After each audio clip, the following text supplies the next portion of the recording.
Welcome to the symposium organized by FEPS, the Foundation for European Progressive Studies, on a very hot topic. Multilateralism is at stake now. And we should ask what should be the role of Europe, of the main global players, but also of the big regional organizations. And we need to see how can we work together to renew also the United Nations system. Well, let me introduce this conference by saying, first of all, that yes, we have a very worrying gap between global challenges and global governance. And we need to overcome this gap. We need to recognize that we have in front of us different possible scenarios.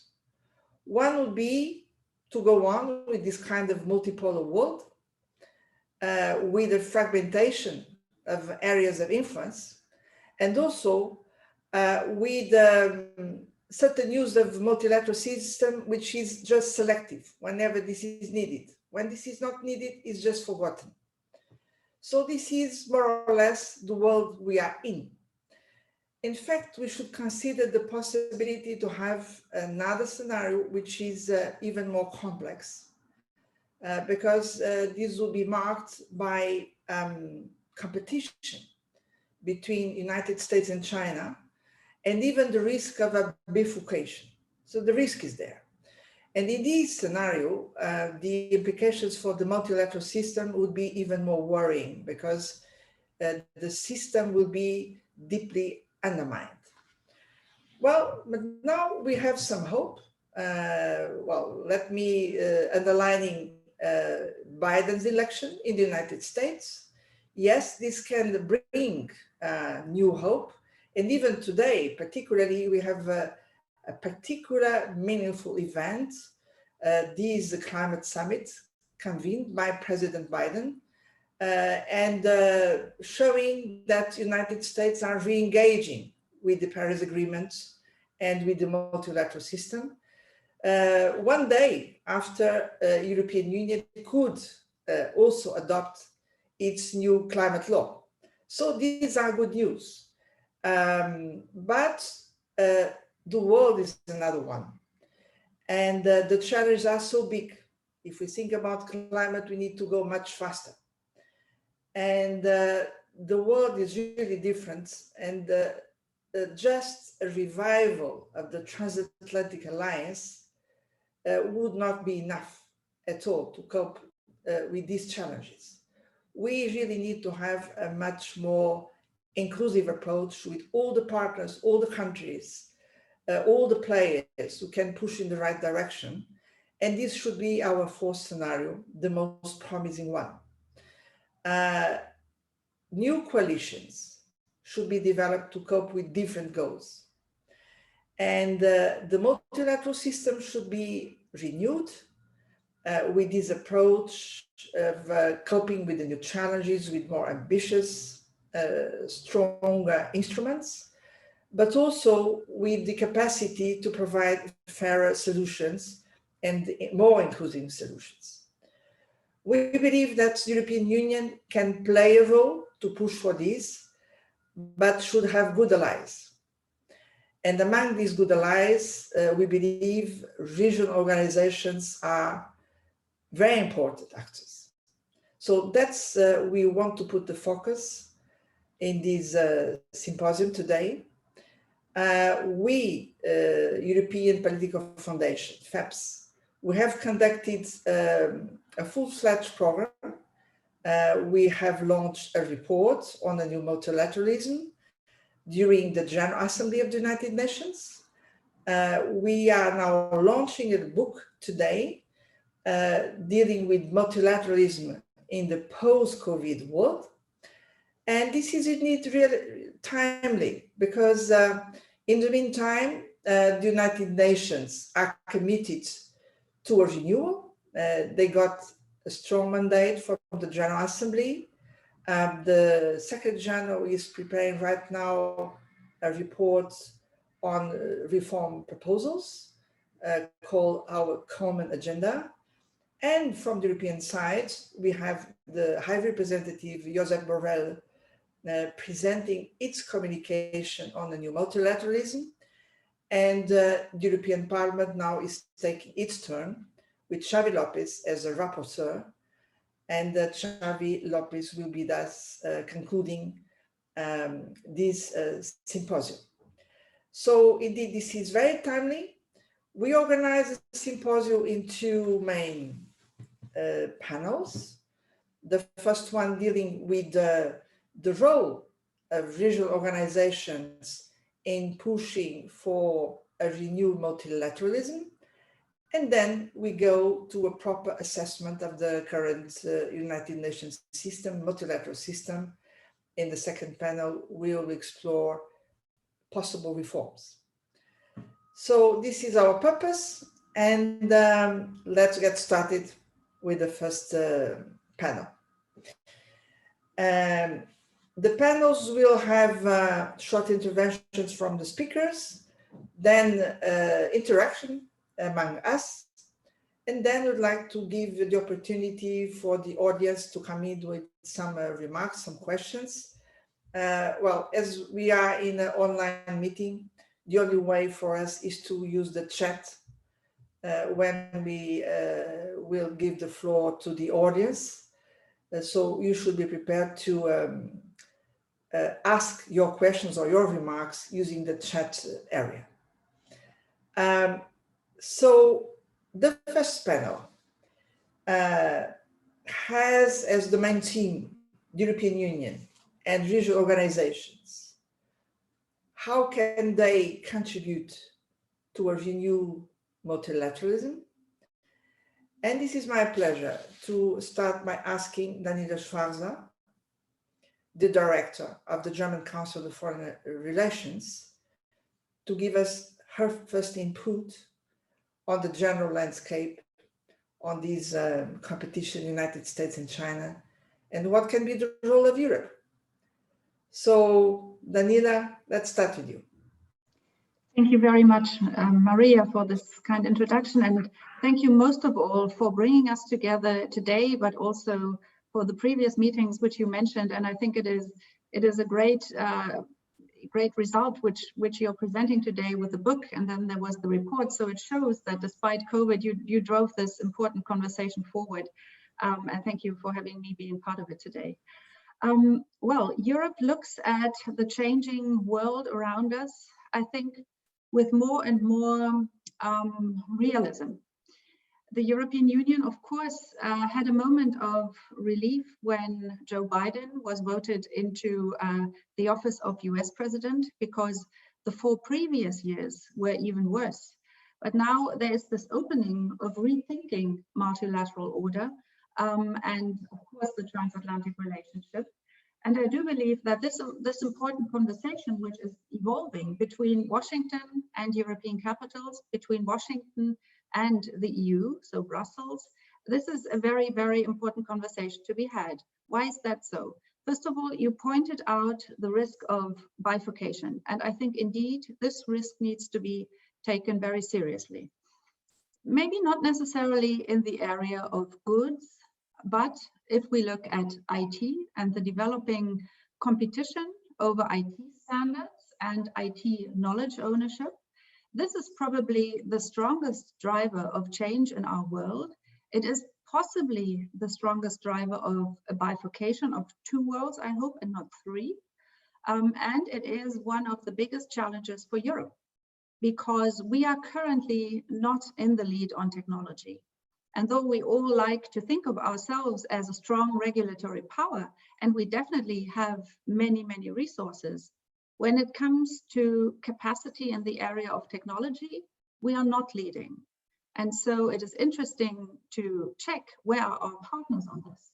And of course, because the technology issue touches so deeply on issues of values, of democracy, of data protection, this is, I would say, the core part of the systemic competition going forward that we are facing between China and the Western world. So with that, I have probably named one of the major issues that I see where Europe should be engaged. And I've also named one of the important partners that Europe should engage with, and that is the United States. But that is by far not all, because more and more we are thinking as Europeans about reaching out to other world regions. A number of EU member states have developed strategies, for instance, for the Indo-Pacific. And the dialogue with countries in Asia has grown in importance. And by far, not only from a security and defense perspective, but it really goes very much into economic relationships, but also the question how we can stand together as democracies. And for reasons of time, I will now close, but with one final thought. I think in that, in that competition between the United States and China, Europe, of course, from a normative perspective, stands with the United States in the West.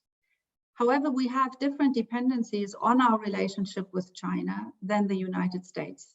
So we cannot just side and break off all relationships. We do not want to do that. But we should use this leverage that Europe has to engage with China on those issues and take the opportunity to have this conversation together with the United States on the key issues that require dialogue, and where I would say there's a strong alignment of interest with China and the United States. That is climate change, that is some kind of regulation on tech, because none of the parties can actually be interested in a complete division of the spheres, but Europe has to make its standards very, very clear. And the new topic, of course, of this and the past year is health. Trade also comes in, and this is where the EU already has the power to negotiate fully on behalf of the EU member states. So I would conclude by saying that Europe has a very strong role to play in this emerging order. It has partners all around the world, and it needs to strengthen itself internally to bring its negotiation power to the table, because we have to indeed reshape multilateral organizations in order to keep them and benefit from them in the future. Thank you.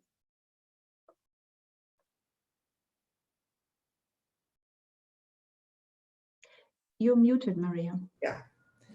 Many thanks for this input, because this is really very inspirational contribution.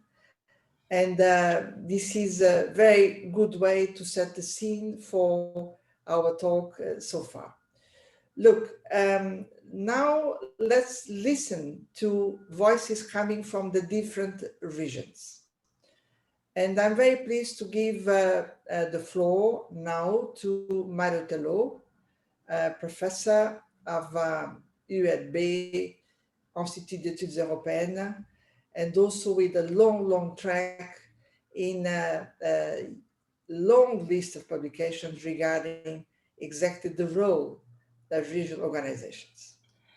So, thank you, Maria, for giving me the floor. Thank you very much for the presentation. I share what was said by Daniela. With multilateralism is at stake, and in particular, we see a danger of bifurcation, as you said, but we see also a second danger, a danger of a status quo multilateralism. Multilateral cooperation must be reformed. It cannot be left in a condition of status quo, which is benefiting maybe more China, but is unacceptable for Africa, South America, and Asia and other parts of the world.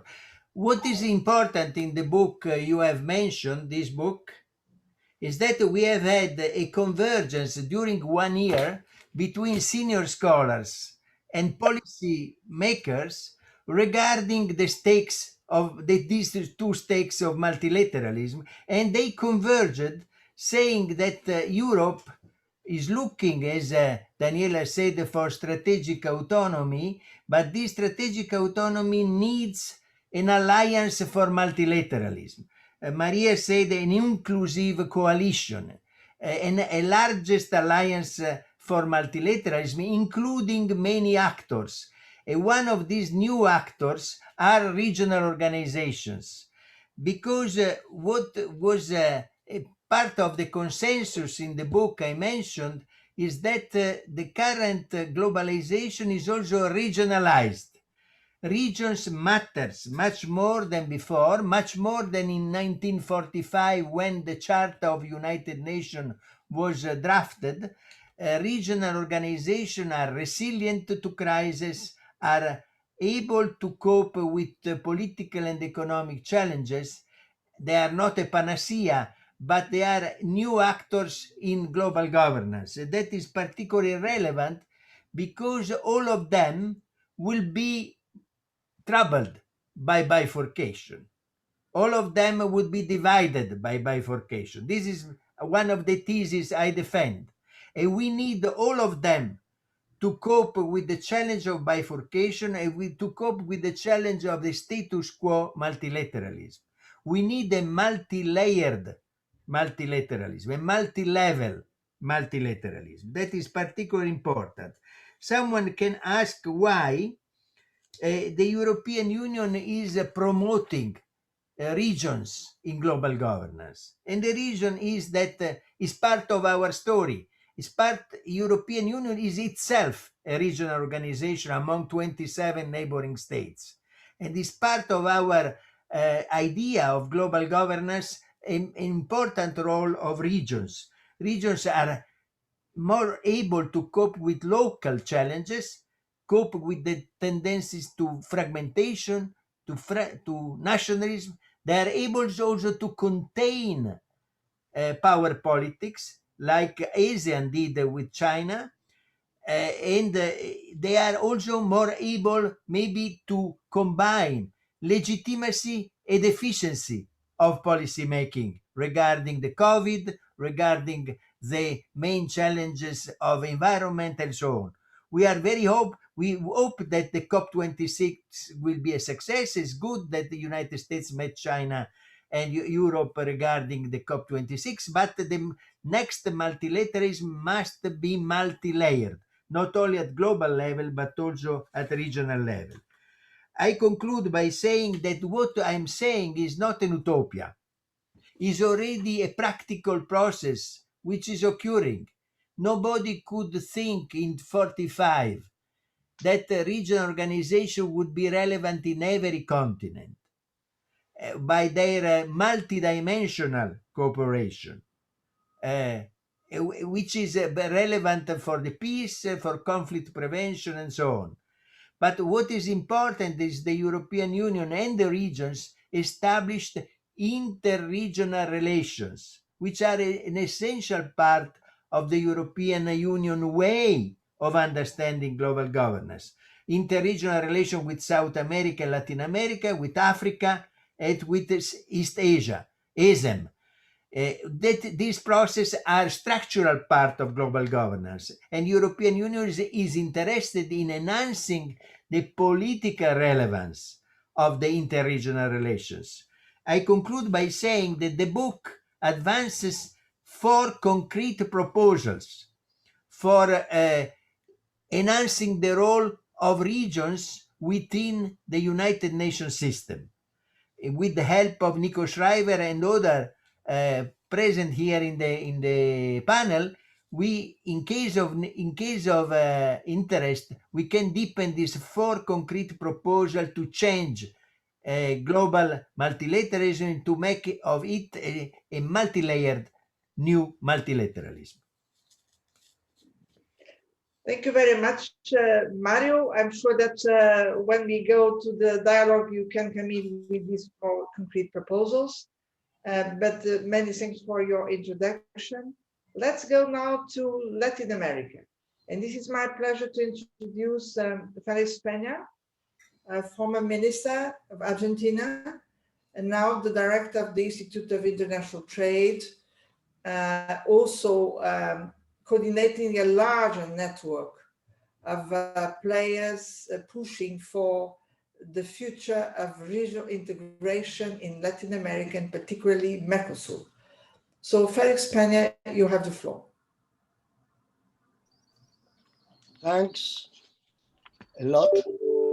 And I must begin saying that I share particularly the last part of Mario's presentation, in the sense that we perceive from Latin America that the European Union should play a very important role in the redefinition of the international, particularly the international trade system, in the redefinition of the international trade system, but not considering that the model should be the European Union.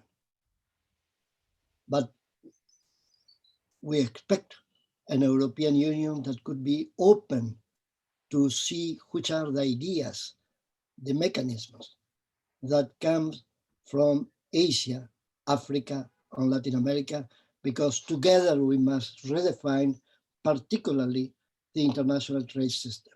And I will concentrate my brief commentaries precisely in international trade system, trying to say what kind of things I consider that could be important for the development of a new international trade system.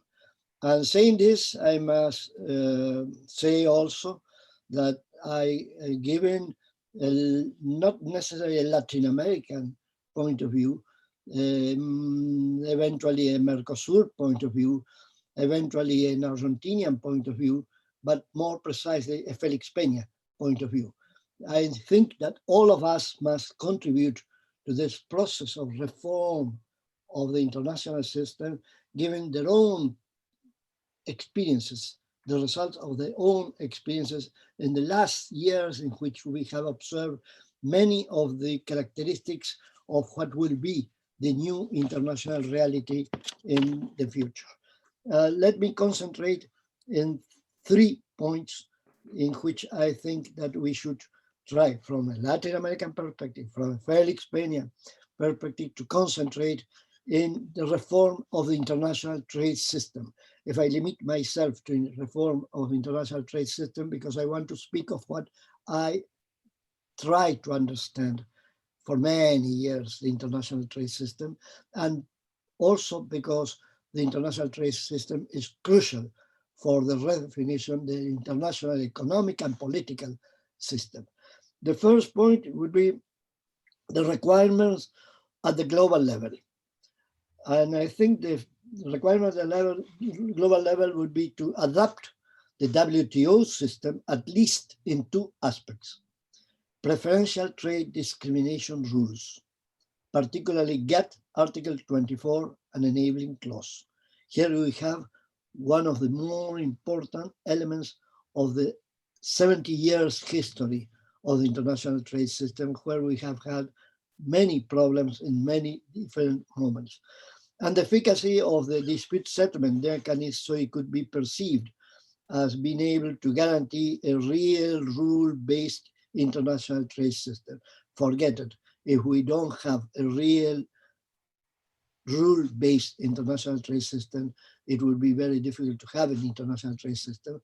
And this means to have a good dispute settlement mechanism in which every country, big or small, could be eventually subject to the decision of the mechanism. First point.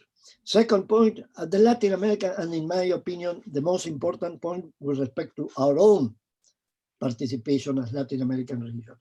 At the Latin American region level, to facilitate the connection and interaction among the actual sub-regional processes of integration. And perhaps we should try to redefine integration. And perhaps we should try to work most the idea that has been worked by the European Union, by Jean Monnet in the first moments, of working together. The idea of working together within each of our regions is the key idea that we must work, particularly in the cases of Pacific Alliance and Mercosur. Pacific Alliance and Mercosur is more or less 80–90% of trade, product, population, real power of the Latin American region. A concrete proposal would imply to take advantage of the full potential of the actual regional trade system included in the Latin American Integration Association, that is LAIA, ALADI in Spanish. The development of these rules without requiring any major change of the treaty. And this is very important, to propose ideas that do not imply a refundation of any institution, but to use the institutions as they are or they have been conceived or original.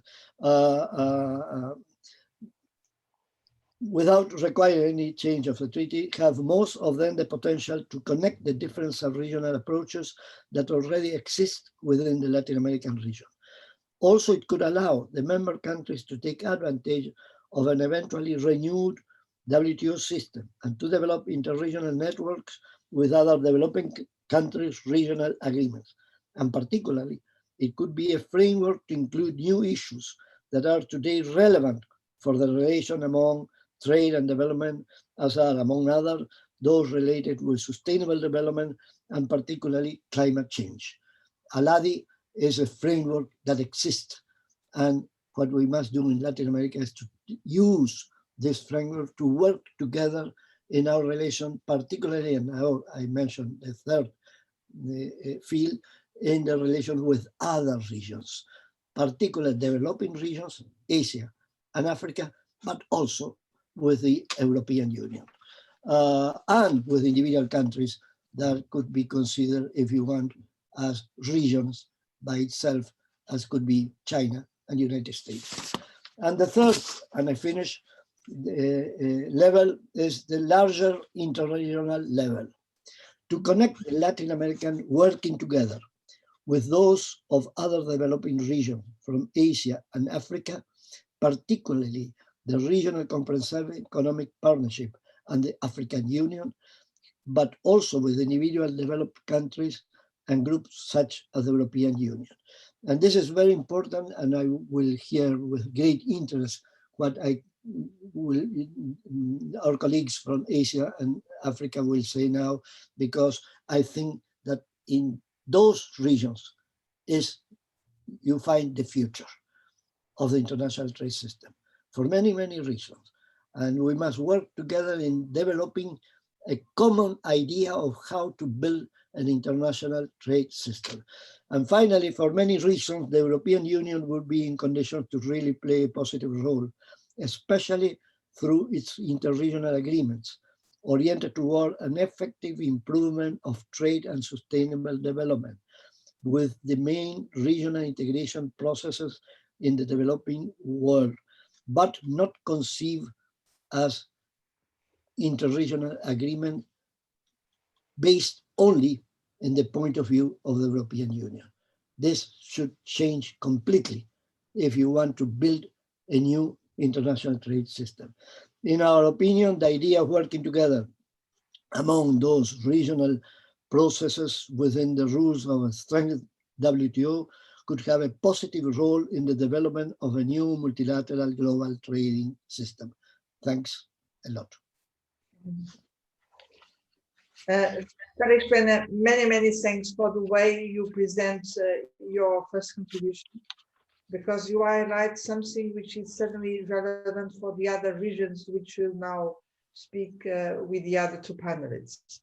Is that, first of all, you have your own internal reflection, how your process of regional integration should be conducted, to which purpose. And you highlight implementing sustainable development goals as a possible important goal. And I believe this can be a big issue of convergence among different regions. Secondly, you highlight the importance of the relationship between different regional organizations, as Mario Tello has already underlined this. There is a lot of potential in this. And finally, you also underline the implications of all these to transform the international trade system, which is, of course, is a central part of global governance. So many thanks for these inputs. And now I'm very curious, I must say, to listen to the viewpoints of, first of all, our representative of ASEAN, Professor Evi Fitriani. Many thanks for joining us so late but you are available to join us from Indonesia. You are also professor in the University of Indonesia, but I need to underline that you are developing a much larger network of connections across the Asian countries, particularly those who belong to ASEAN. So a pleasure to have you here with us, and you have the floor. Thank you very much, Ms. Rodriguez. Good day, everyone. It's a pleasure and honor for me to join this discussion, which is a very important discussion, and maybe it's also blessed in disguise because of this pandemic that we can establish this kind of cross-country and even cross-continent webinar. So thank you very much for the opportunity. I would like to talk to contribute to the discussion on the role of ASEAN to establish multilateralism, and especially also to connect it with United Nations multilateralism. ASEAN is a regional institution established in 1967. Actually, the main purpose is for regional stability and to develop economic cooperation across Southeast Asia in order to enhance people prosperity. But nowadays, ASEAN also taking EU as a model, inspiration. I hope that's the model because, as mentioned by Mr. Pena earlier, we have different path of regionalism, but ASEAN also tried to establish ASEAN community since 2003, and now ASEAN tried to build more also collaboration with other regions. So far, we have established a regional, interregional relation with EU and also with Latin America, Mercosur. Nowadays, but the strongest connection of ASEAN is actually with country in Northeast Asia, with Japan, China, and Korea. So, and even ASEAN established what so-called ASEAN plus 3 since 1997. This is 10 ASEAN countries plus Japan, China, and Korea, and it's create one of the most strongest economic, not strongest, I would like to see the biggest perhaps regional economic cooperation through RCEP, Regional Comprehensive Economic Partnership that was established last year in November 2020. So ASEAN has developed quite dynamically these days, and one of the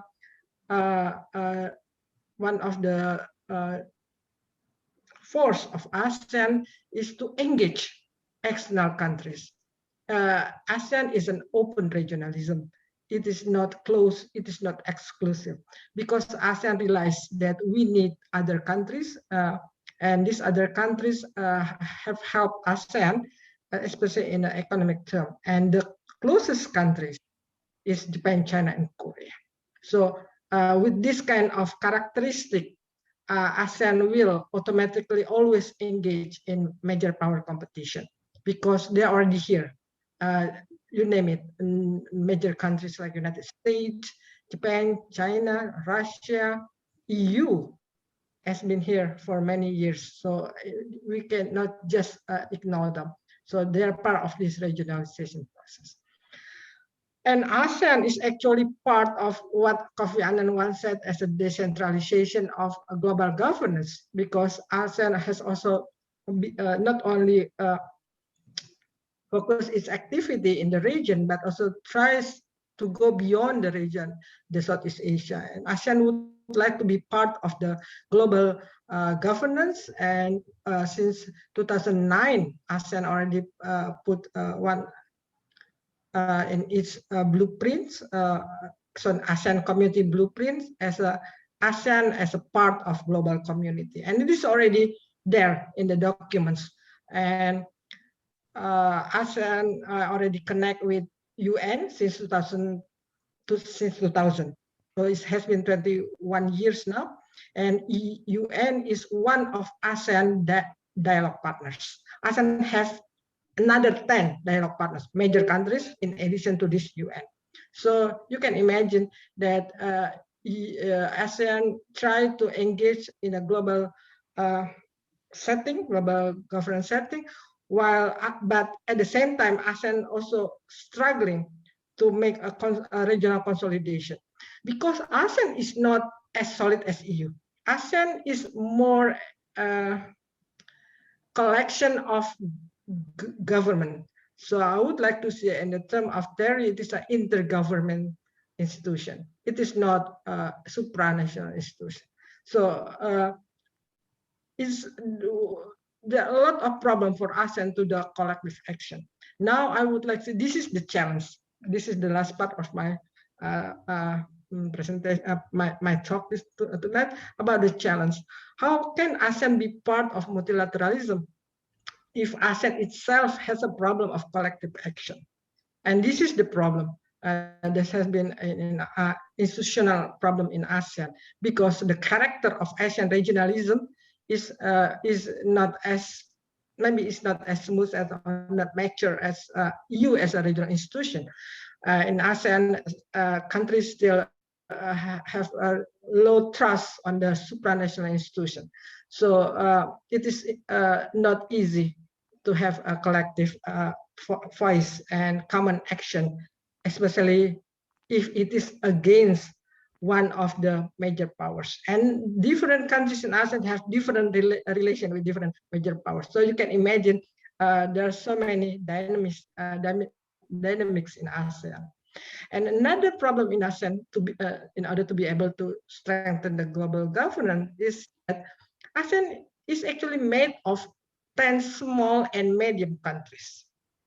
And this is the problem, because each of these 10 and medium-sized countries have already have a different pattern, bigger country, external with the major countries. So many times ASEAN is have a dilemma, because they cannot get a common action or common position in any of the issue. So this is the challenge of ASEAN, to be able to establish itself as one of the pillars of global governance. And another one I would like to see that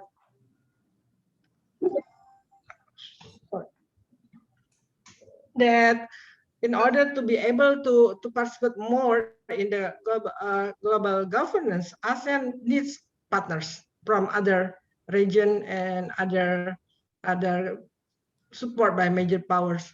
But the problem, perhaps in cooperation with EU, is already mentioned in many literature, that ASEAN and EU have a different normative, have some problem in normative issues. So I think this is the area that ASEAN and EU should have a dialogue, because the trust is quite low toward EU, and maybe because also low level of economic interaction between the two regions, even though we have already ASEAN since 1996.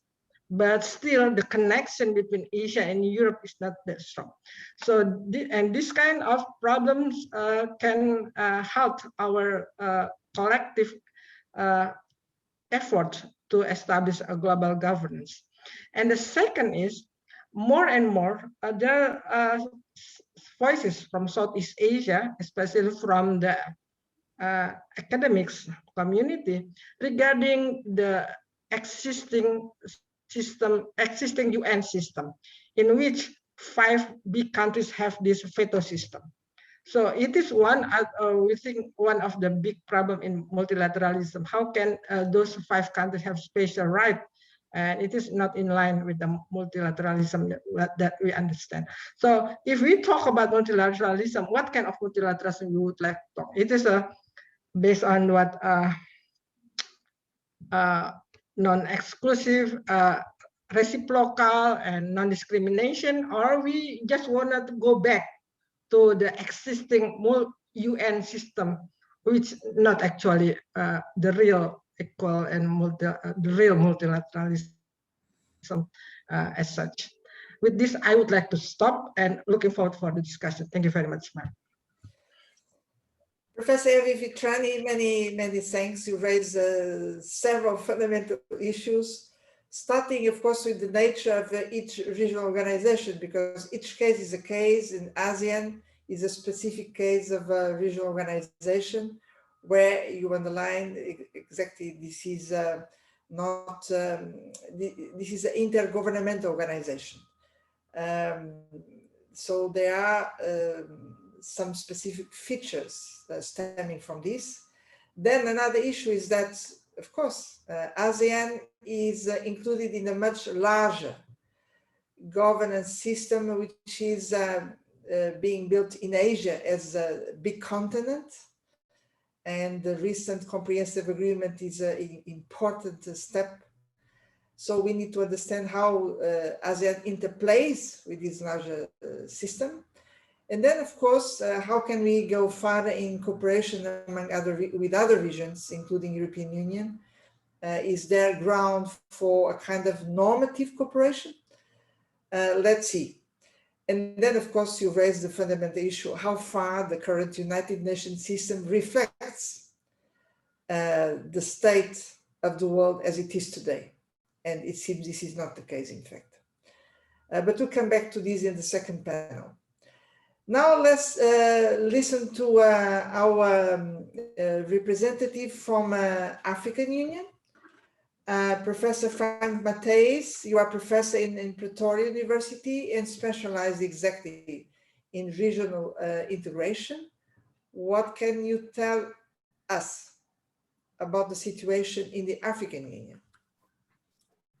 Thank you very much, President, for giving me the floor, and also to FEPS for organizing the event, because the question of reforming multilateral architecture is often so daunting, we don't know how to start. So I'm very grateful that we now have a good starting point with this FEPS initiative, and also the very valuable book by Professor Tello. So in my intervention, I'll touch briefly on 3 points based both on the reflections on the book and also my own work on regionalism in Africa. And so my first point is on the evolution of regional organizations in Africa specifically, because the UN Charter and the subsidiarity with regional entities in Chapter 8 was designed in 1945. So back then there were only very few regional organizations in Africa, mainly colonial ones. So we've come a very long way since. There's both a very high number of regional organizations on the continent today, probably the highest of all world regions, and several of them have far-reaching mandates. So they can intervene in armed conflicts, they can issue sanctions. So this is quite a qualitative change also. And what we also see is that, especially since the debacle of the NATO intervention in Libya, African organizations are very keen to act as gatekeepers of who can intervene and who not. So whenever there's a crisis now, what we see, one of the first things is to find out, so what is the African Union doing or saying about it, or what is the position of ECOWAS in West Africa, etc. So we see this currently in Mozambique, in Ethiopia, even in Chad, which is still suffering under the legacy of France-Afrique, but even there, it matters what regional organizations are saying about it.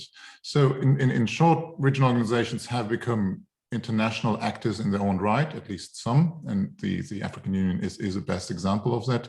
So they're not only concerned with internal integration, so creating common markets or infrastructure, but much more with the external outreach. So for some, it's been there since the beginning, and the African Union has been one of the very early ones. They received observer status at the UN in 65, so it's a long tradition already.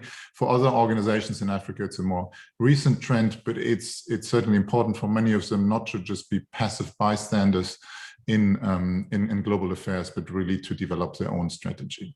So, and with this, I come to my second point, which is the enormous diversity of regional organizations that some colleagues already mentioned. And we see this challenge very practically at the UN, for instance, at the so-called high-level interactive dialogue, which is a regular forum for the UN Secretary General to meet leaders of regional organizations. And so for now, there are 20 organizations that take part in it, and it's a very varied bunch. So some have a peace and security mandate, others do not. And there are organizations that are not taking part, but that maybe should be. And then if we look on the African side, we mainly have three groups of organizations here. So we have those that are mutually dependent and very intertwined, like the African Union.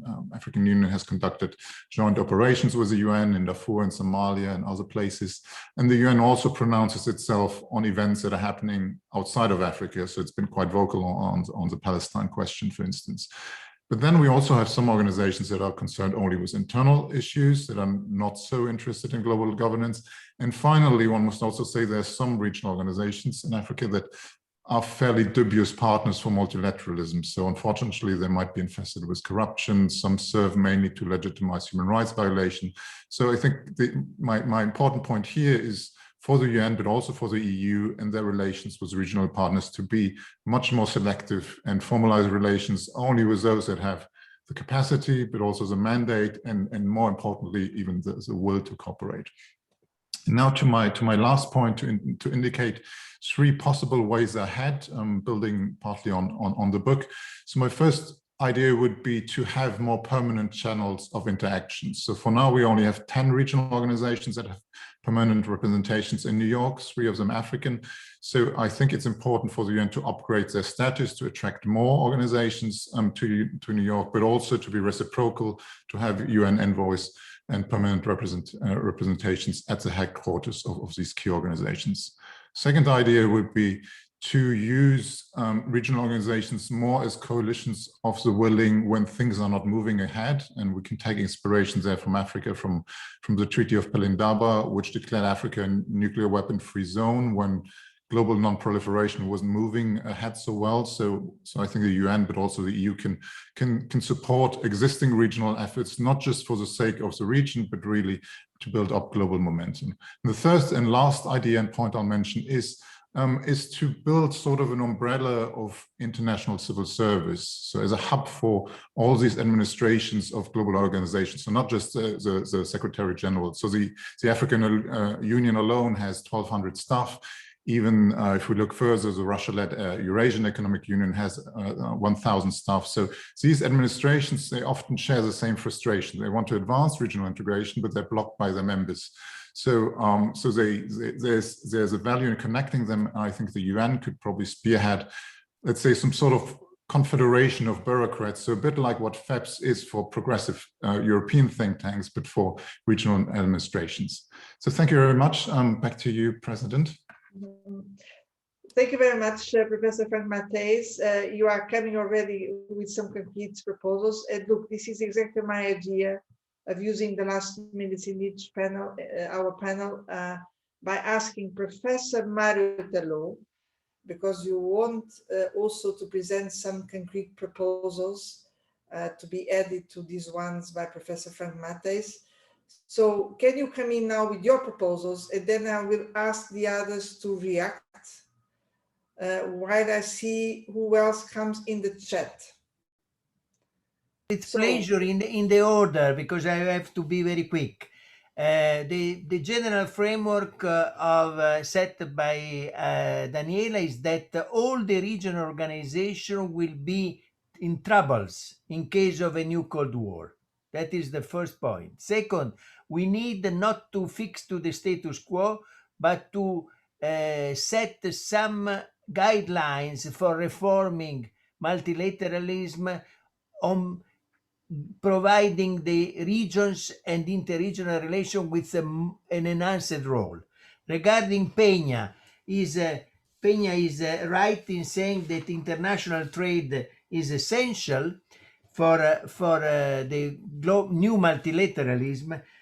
I agree with him that the European Union will not be a model, but an inspiration, like Evi Fitriani will say. But by interregional relations, the European Union contributed in the last 10 years to establish interregional trade arrangements which entail a dimension which could be useful for the reform of WTO.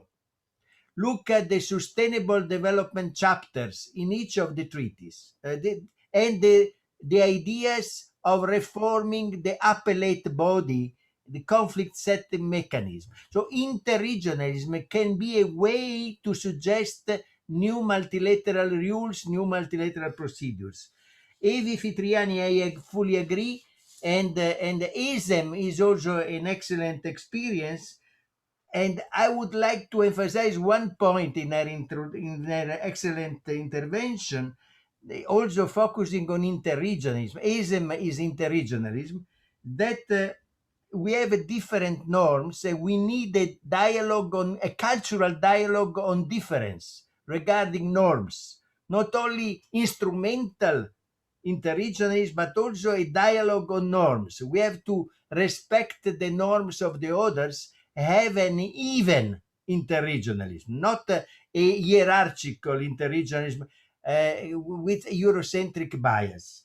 Regarding Frank Matthijs is right, we have a huge diversity of experience, particularly in Africa, even if in Africa is driven by security issues and security tasks, which is typical. But I have a proposal regarding the diversities. Our book proposes individual memoranda of understanding between the United Nations Security Council and each relevant multilateral regional entity according to their treaties, according to their competence. That cannot be general. And we propose also an international high-level expert group to evaluate each regional organization and assess the coherence with multilateral principles. Because you mentioned the Eurasian Economic Union, I doubt that they correspond to multilateral principle and democratic values. So we need an expert, independent, high-level expert group to be proposed by Guterres along the strategy of Kofi Annan, already mentioned, and Guterres regarding enhancing the role of regions. Thank you. Thank you very much, Mario Tello, for these proposals. Let me add another one, which is, I think, the good implication of what Daniela Schwarzer told at the beginning. One of the key factors reorganizing the new global order is the technological one and the digital transformation. The digital transformation will be crucial to implement sustainable development goals everywhere. So a possible joint work between regional organizations would be about how can we shape digital revolutions, the norms we need to frame digital revolution to implement sustainable development goals. And this should become part of the trade agreements. This should be a part of the important chapter of the trade agreements. So we have several proposals on the table. I will ask a quick reaction from our panelists, and then I see someone asking the floor from the audience. So who wants to make final minutes of comment on the proposals which are on the table? Yes, Feliz Peña, please. Yes, thank you very much. And I want to make only a commentary with respect to the proposals of Mario Tello, and particularly to one of them. I think it is very, very important, and we should concentrate in the future to try to find a way to develop these ideas in a very clear way. That is Sustainable Development Chapter of the Interregional Agreements. And I have an example. We have a project approved of an interregional agreement between the European Union and Mercosur that has been paralyzed. We don't know for how many time, but has taken 30 years to arrive to this point. For the disagreement with respect particularly with sustainable development. I read chapter of sustainable development and the agreement before the dispute, and I found it very, very intelligent for concrete reason, and I want to mention only this. That is, we are building, constructing a sustainable development approach by regional characteristics. And this is the idea, and where you find this in two things. The use of the concept of working together. It's a chapter about working together among Mercosur and the European Union in sustainable development. And the second element is to exclude this chapter from the chapter general of the agreement about dispute settlement, because this is something that we must build together. Your opinion, my opinion, our opinions are each of them important. And this will take time, but we must do it together. This is my suggestion that is very, very important, because it's a key point of any agreement. And we have a clear example in the paralysis that we observe today in this 30 years history of an interregional agreement between the European Union and Mercosur. Thanks. Professor Peña, you made a very important point to make it clear. So are you suggesting that regarding sustainable development goals, we should go beyond the normal operational mode, which is about dispute settlement? Are you suggesting that we should use another also operational mode, which should be based on working together approach? Is this your proposal? I am suggesting that the approach introduced, and I had not been negotiator, didn't participate in the negotiation. The approach included in the agreement that has been approved is a very good approach. It is a different approach to the approach of other subjects in the treaty. We are working together in building a new model of cooperation among our countries in terms of sustainable development. And that is a good approach. This is very interesting, because in fact, inside the European Union, we have the same experience. How can we organize working together to push for sustainable development goals? Beyond the normal negotiations, we need to have to ensure a European single market. These are two different things. Okay, comments from the other panelists? Professor Evi Fitriani, please. Thank you, Ms. Rodriguez. 2 points from me. One is on the trade collaboration, and the second about the sustainable development. About the trade, Professor Taylor mentioned about the idea to push more on the trade as a multilateralism forum, and in order to get to push for collaboration at the global level in terms of trade. I would like to highlight that we found that the trade agreement at the global level is quite difficult to fulfill by countries who are not competitive, like ASEAN, or like maybe a lot of countries in southern part of the globes. So, because usually what has been set in the WTO is a high-level trade agreement, which is not always convenient by a country like Indonesia or a lot of ASEAN countries or a lot of South countries, developing countries.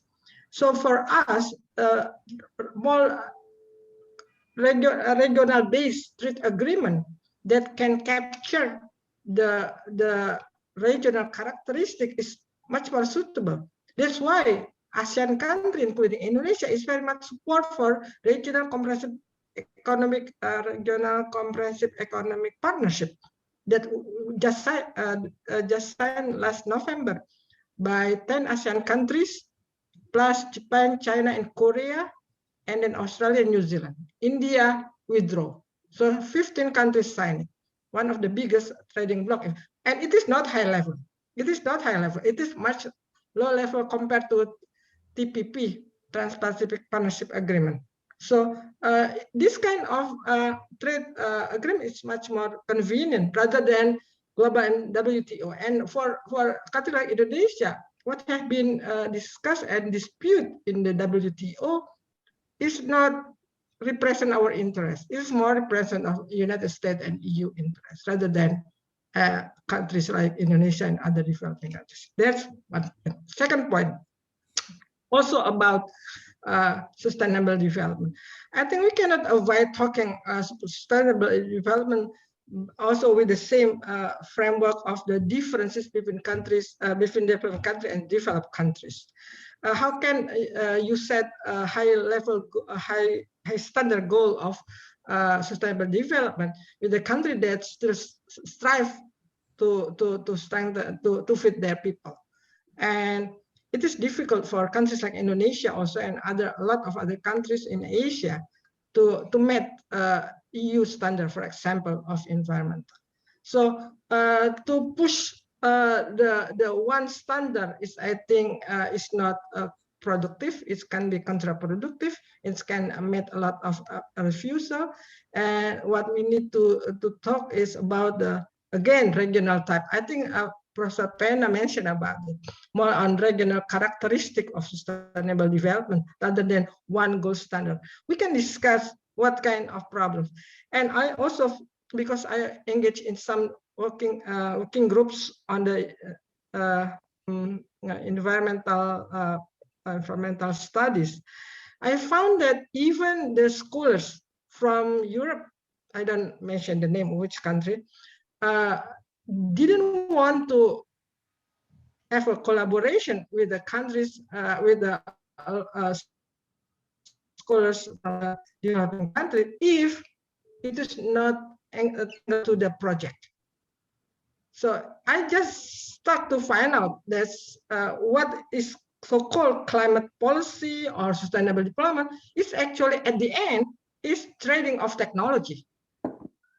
And it's happened. And I start to find something like that. So how can you, it's good in a forum like this, we talk about collaboration, we talk about partnership, but when it is on the table, when we have to execute it, it is about a business. Technology transfer is not possible without business behind it. So, and for a poor country or developing country, they strive to maintain their to juggling between their need to feed their people and to maintain their environment. It is quite difficult, and I think this is what we have to tackle. If EU would like to collaborate with other countries, the developing countries, I think EU has to think like this. Yes, EU standard is high, but doesn't mean it is the only standard we have in the world. Thank you very much. Professor Evi Vitrani raised fundamental issues. I'm sure they will be addressed in the second panel. I see already the speakers for the second panel being ready to start. And let me conclude our panel with giving the floor to someone from the audience, which will raise awareness about very important issues. We were discussing how can we, regional organizations, cooperate about SDGs, climate, but the big issue also now is how can we cooperate about COVID and vaccination. So let me give the floor to someone from the audience, Connie Reuters, Secretary General of Progressive Alliance. Make your points in 2 minutes, please. Connie, welcome. Yes, hello everybody. Well, thank you for giving me shortly the floor. I will try to stick to the 2 minutes. I find it very rich discussion, and I think it's a good start, and we need more time for exchanging on this, because indeed we have to define where is the convergence and where is the divergence of interest, and where is the relationship between the global and the regional level. Well, at least Progressive Alliance, we are a network of 140 social democratic, socialist and progressive parties worldwide. And we have also, well, I cannot say thanks to the pandemic, but under the conditions of the pandemic, increased regional cooperation, and it has shown and proved as very, very helpful.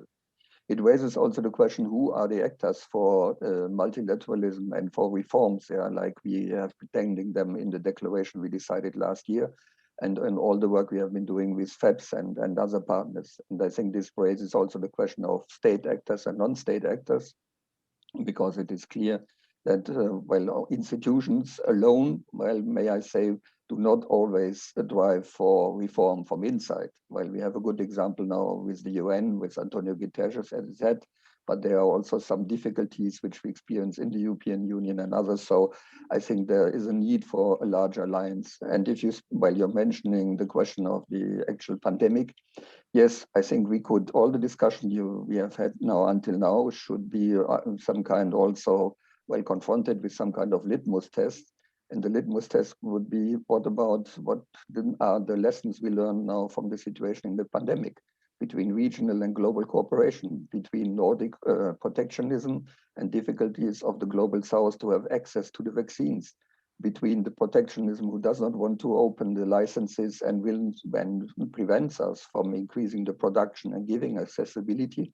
So I think this is really the question of reality check where we are now, and therefore, at least Progressive Alliance together with other partners, we have launched this larger campaign for global vax solidarity, and I think it is an integrative part of all the work which is to do on the reform of multilateralism, because in the end, we have to speak on the finalities, on why do we need reform. And well, we need reform because we need to fight climate change, we need to fight inequalities, and we need in particular also to find solution for a better global health and social system. And I think under this heading, we find ourselves with the SDGs, and I think the SDGs should be the framework at the global framework, but should be also translated much more at regional and more local level. And I think this is the way to go. So thanks for giving me the opportunity, and I'm looking forward for the continuation of the discussion. Thank you very much, Connie Reuter. And with this claim coming from civil society, let's conclude this panel.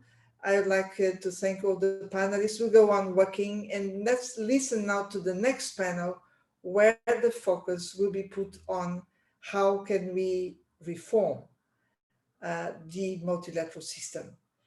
I'm handing over to the chair of the next panel, Nicoletta Pirozzi. Thank you very much, Maria, for the invitation. I'm very happy to be here with you today and to chair this second session of this crucial event on the UN and beyond reforming multilateral organizations. Actually, I had the pleasure to coordinate a study together with my colleagues Ferdinando Nelli Feroci and Ettore Greco last year, together with FEPS, where we tried to assess how to reform global governance in the 21st century. And we tried also to identify some key reform proposals for the United Nations. So I'm particularly happy today to continue the discussion with FEPS and also with the great speakers that will be participating in this second panel.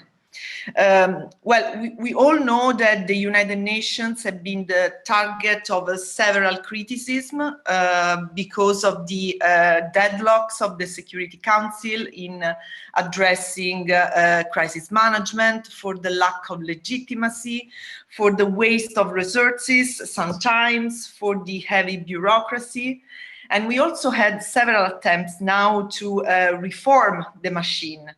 Recently, the most important effort started in 2005 with Kofi Annan and the World Summit.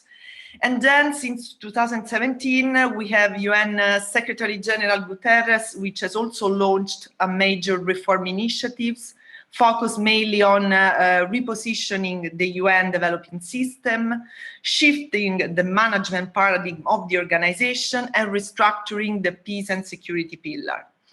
But we all know that UN reform remains an accomplished goal. We heard from the previous panel the many challenges that the UN are supposed to face, and also the general objective that we should identify for this reform, naming revitalizing the United Nations as the center of the global governance, of a global governance system which is capable of tackling these very important challenges for world citizens. We identified some different priorities in this reform. One is the role of regional organizations that we just discussed. The other is to improve UN internal coherence among the different bodies and agencies. And the third one is making the UN more representative through new mechanism of democratic accountability. And we know that all these elements have an impact on the composition of the UN governing bodies and agencies. Some reform will entail, as we know, a difficult reform of the UN Charter, and we are convinced that this should remain an objective for a progressive agenda on the United Nations. But there are also other reforms that could be implemented in the meanwhile without touching the UN Charter. So the idea for our panel today is to listen to the different proposals for the reform of the different bodies of the UN and also of the UN and the global governance as such. And we will do this with a stellar panel. I have to say, we miss some female voices, but I'm sure there will be further opportunity in the future to listen to leading women about the reform of the UN. Today, we will start with Nico Schreiber, who is Professor of Public International Law at Leiden University, and also former member of the Senate of the Dutch House of Parliament, and also Vice Chair of the UN Committee on Economic, Social and Cultural Rights. So Nico, please, the floor is yours. I ask the speakers to stick to the 5 minutes presentation because we have about 1 hour, 5 speakers, and we want also to engage with the audience. Please, Nico, the floor is yours. Thank you very much, Nicoletta, my name mate, and thank you also for your inspiring introduction. And I would like to discuss 5 propositions with all of you. And the first one is that we should not forget that in 1945, with the founding of the United Nations, a big leap forward was made in multilateral reform. Because as opposed to the League of Nations, the Security Council has a limited and fixed number of permanent council members, the permanent 5. Secondly, decision-making is now by qualified majority and no longer, as in the League of Nations period, by consensus or unanimity. So there is a veto for only a limited number, the permanent 5. And thirdly and lastly, the United Nations has a much wider mandate. To quote the Charter, it is to maintain international peace and security with due regard for principles of justice and international law. And there is also the availability of enforcement powers. My second point is that, of course, attempting to reform the Security Council is as old as the organization itself. Basically, there was only one major reform in 1965, expanding the council from 11 to 50 members by increasing the democratic wing, by expanding the 6 elected members to 10. You will hear, I will not speak about non-permanent members, that has a negative connotation. I speak about elected members, and maybe I should call the permanent 5 the non-elected 5. But maybe the major reform was not in a big bang, but by incremental steps. For example, by softening the veto power, by expanding the mandate from negative peace, absence of war, into positive peace, including justice, respect for human rights, environment, sustainable development. And security is no longer only military security, enemy security, but it is also human security, environmental security. Now, in the book, that's my third proposition, we discuss all kinds of interesting proposals of the 1990s and also the early years of this century on how to reform the Security Council, basically by expanding the membership with states. Especially, we were close to an agreement to move from 15 to 25 members in 2005. The Kofi Annan proposals in the very interesting report In Larger Freedom, still a very relevant document, but it became a bit like the boulevard of broken dreams. And now we are well into the 21st century, so my proposition number 3, you find it at page 83, is that in retrospect, we were working on reforming the 20th century United Nations, the Westphalian interstate United Nations, and we failed to take into account the increased role of other international organizations, including regional organizations, civil society, and business in the contemporary world. So my fourth proposition is then that I fully express my support for the effort of our intellectual leader, Professor Mario Tullow, in seeking to strengthen the role of regional organizations in the UN. I too believe that under current circumstances, if we can have any hope, they may serve as the change agents in the UN, as he calls it. So my chapter builds on that, and I see a possible role for the African Union, the European Union, for ASEAN, of course for an organization from the Americas, from the Arab and the Islamic world. And initially, of course, that is quite a reform that will require that you amend the charter, but there are also in-between ways. They could, for the time being, be represented by the presidencies of the states of these organizations. But in future, of course, the independent organs, in the case of the African Union, the European Union, the commissions, that should be the best. Of course, all kinds of other proposals are also discussed in the book. I refer you also to the chapter of page 86. Let me go to my last proposition, and that indeed history teaches us that reform very often does not come with a big bang, and that perhaps it is only realistic to work on incremental steps, step by step, sometimes even a bit backwards, but then if we make 2 or more forwards, we still make progress. And basically that can be done along 2 ways. In the first place, we discuss in the book how to advance the role of the European Union in the Security Council.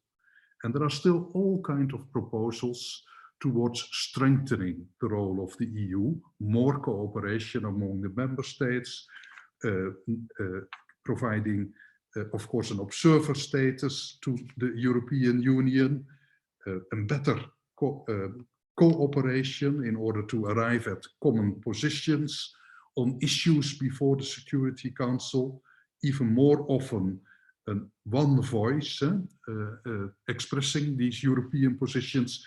That is all in our book. But lastly, of course, it also requires a reform within the United Nations itself, and that can also be done without charter amendments.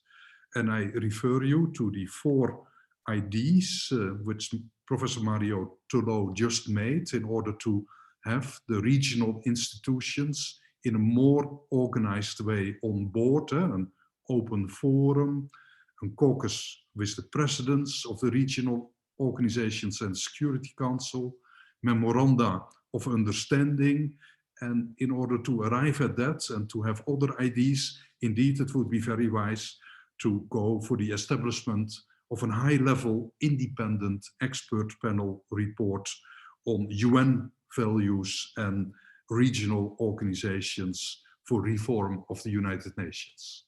Thank you very much, Nicoletta. Thank you to you, Nico, for this first group of proposals.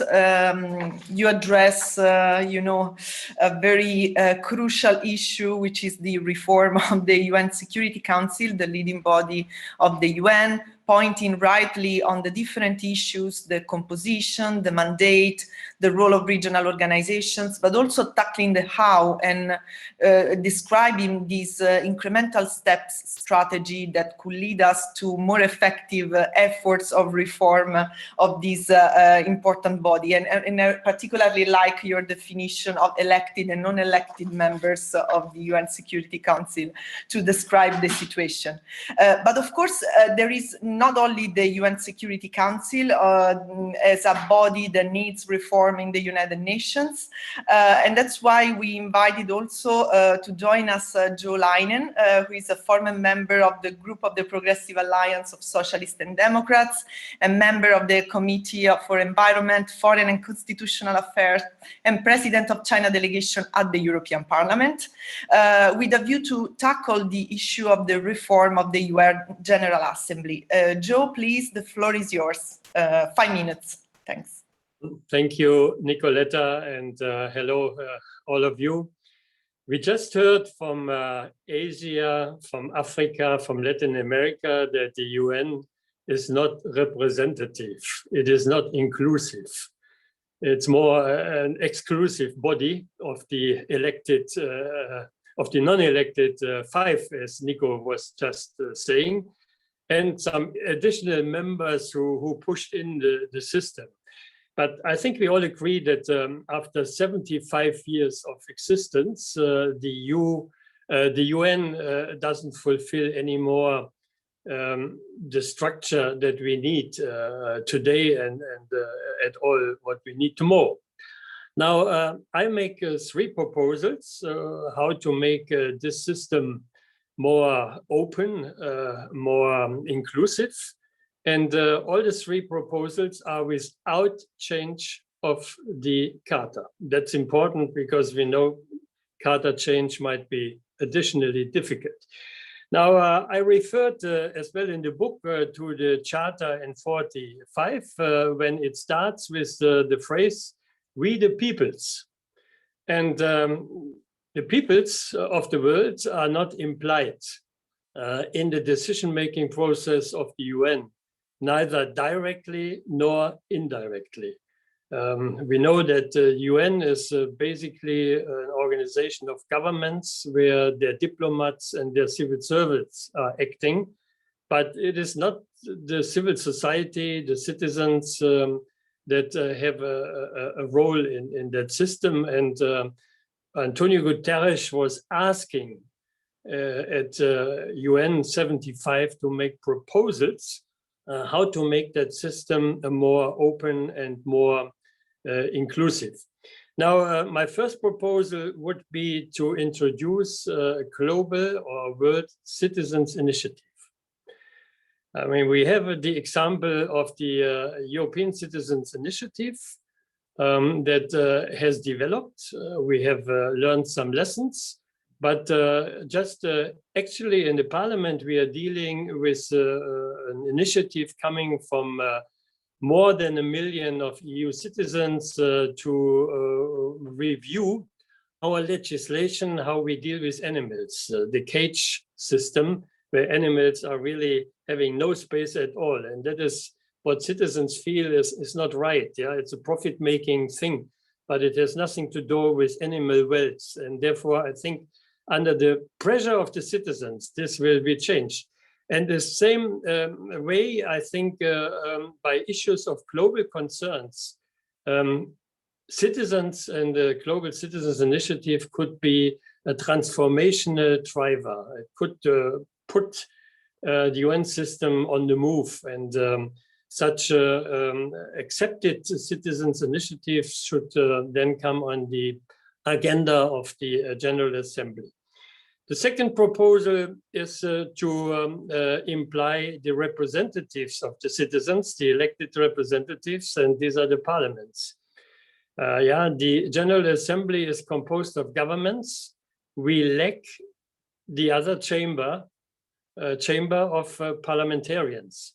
And again, I think the EU and now African Parliament, there are models how that could develop. I think there is the time to think about UN parliamentary system additionally to the General Assembly. And this as well could be done under Article 22 of the Charter by a simple majority. One could introduce such a body, which would have, of course, a consultative status, information rights, inquiry rights, watchdog on the budget, on the programs, on the decisions that have been taken by the UN, and they're connecting to the wider public and to the citizens to push global governance ahead. My third proposal would be that we would need in the UN administration a civil society envoy. I would think that with the office of one under-secretary, there should be a special segment in the administration to really have the outreach of the UN to civil society, to citizens. And I think all the three proposals could improve transparency, accountability, even efficiency of the UN system, and could guarantee its survival. Because in the current situation, the current composition, I think the UN will be sidelined. We heard by business, by other drivers, and we have to modernize and reform the UN. Yeah, three proposals that as well have been adopted by the UN People's Forum that was established by Guterres on the occasion of this jubilee. Thank you. Thank you so much, Joe, for this focus on the democratization of the UN through different mechanisms, better representation of elected representatives, direct input from the citizens, and a channel of communication between the UN and civil society organizations. Very interesting proposals. Now we want to enlarge a bit our vision of the global governance and looking at the reform also beyond the UN, and in particular looking at the relationship between the UN and the Bretton Woods institutions. For this, I will ask to jump in to Paolo Guerrieri, who is visitor professor at the Paris School of International Affairs at Sciences Po and at the Business School of the University of San Diego, but also former senator and member of the Economic Budget Committee and the European Policy Committee of the Italian Senate. Paolo, please, the floor is yours. Thank you very much, Nicoletta. Thank you to FEPS and President Maria Joao for organizing this meeting. I gave my contribution to the book on the multilateralism. As being an economist, I address the global economic governance issue, and in particular, you know, the problems, the difficulty that for many years have been in some way interested in the multilateral economic order, and in particular the Bretton Woods international financial institution, the IMF and the World Bank. From this point of view, the COVID-19 pandemic has consolidated this kind of trends. So on one hand, you know, this unprecedented crisis has highlighted how interdependent is the world economy today, and how important are the global public goods in many areas. But on the other hand, you know, it also highlighted how many obstacles there are for international cooperation to achieve these public goods. So the world economy is becoming more and more interdependent, not only in terms of traditional trade and investment, but because, you know, there are so other factors such as cross-border flows of technology, ideas, data, tourists. We had this very complex network of linkage. But on the other hand, in an area where it's so important and where this interconnection has been increasing, like the health, finance, the technology, these kind of areas today are in some way, characterized by this geopolitical competition between power, that very different political and economic model. So we could say that, the international scenario today is, from on one hand, is making global governance, international institution so much needed, and on the other hand, so difficult to achieve. So just to be very brief, I think that the four scenario that Maria Joao was presenting, starting this meeting, the scenario where there is a chance to go back to the big package and the kind of collaboration among countries is a scenario that could be implemented. Certainly, is quite difficult, and I think in the book we've been, trying to highlight how it's not possible to go back to the very big package of the past, to the grandiose international economic order, of the Bretton Woods. What we need, in this kind of geopolitical competition is a much more pragmatism and flexible approach. In other words, we should achieve a kind of a mix of promoting more traditional international agreement and, of course, reform international institution on one hand, but we also need much more, a smaller grouping of countries that should be based on not so much on political affinities, but on principle. In other words, group of countries that can make, global economic more modular, more sustainable.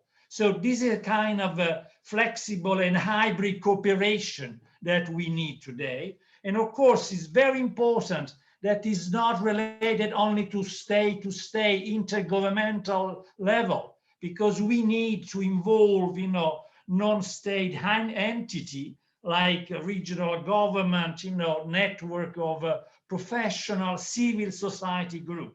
Is the kind of multi-level multilateralism that Mario Telò was referring in the first panel. Of course, in order to implement and achieve this kind of flexible and hybrid cooperation model, international financial institutions could give a very fundamental contribution, but they need reforms. And we, in the book, in the chapter I wrote, but also in other contributions, trying to highlight many different areas. I want now to stress just one area where these reforms are very important, and is that, institutional level. In other words, institutional governance of this of this Bretton Woods economic international institution should be reformed. Particularly, the reform is in terms of modifying the financial basis of this institution, because this is very important for the voting power.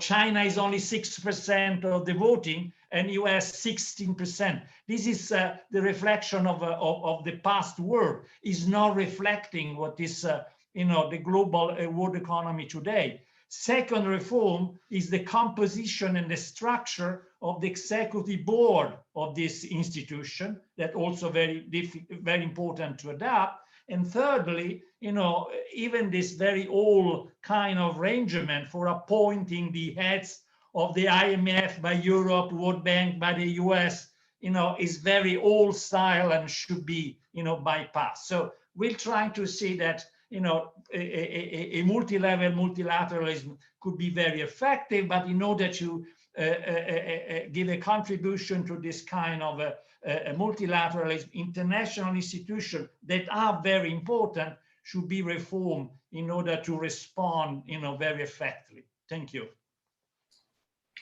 Thank you so much, Paul, for addressing in few minutes such a complex issue of the reform of the global economic governance.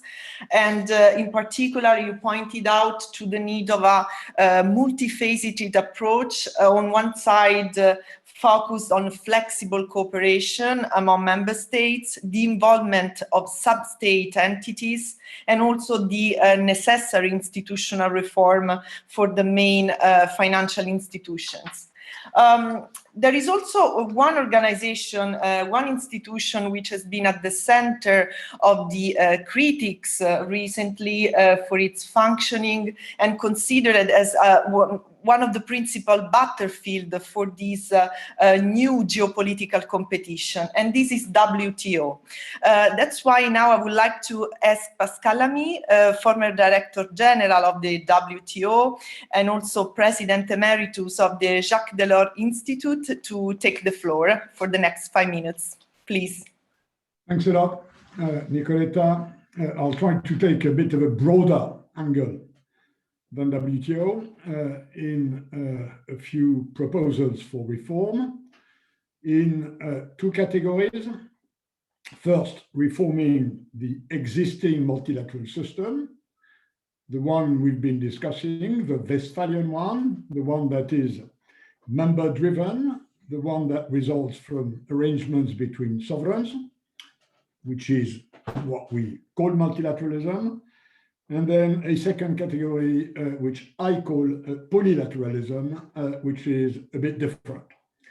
Now, starting with multilateralism, the traditional system, the UN, the rest, the Bretton Woods, I have 2 very specific, easily achievable reforms.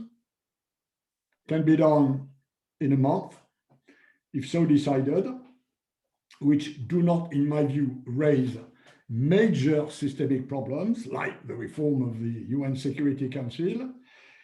The first one would be to seriously improve the recruitment of leaders of international organizations. They should be recruited according to modern due process on basis of merit with the necessary transparency, and not in backdoor diplomatic kitchens, which often give very poor results and explain partially, not only, the failure of part of this organization to properly fulfill their mandates. So this is not complex.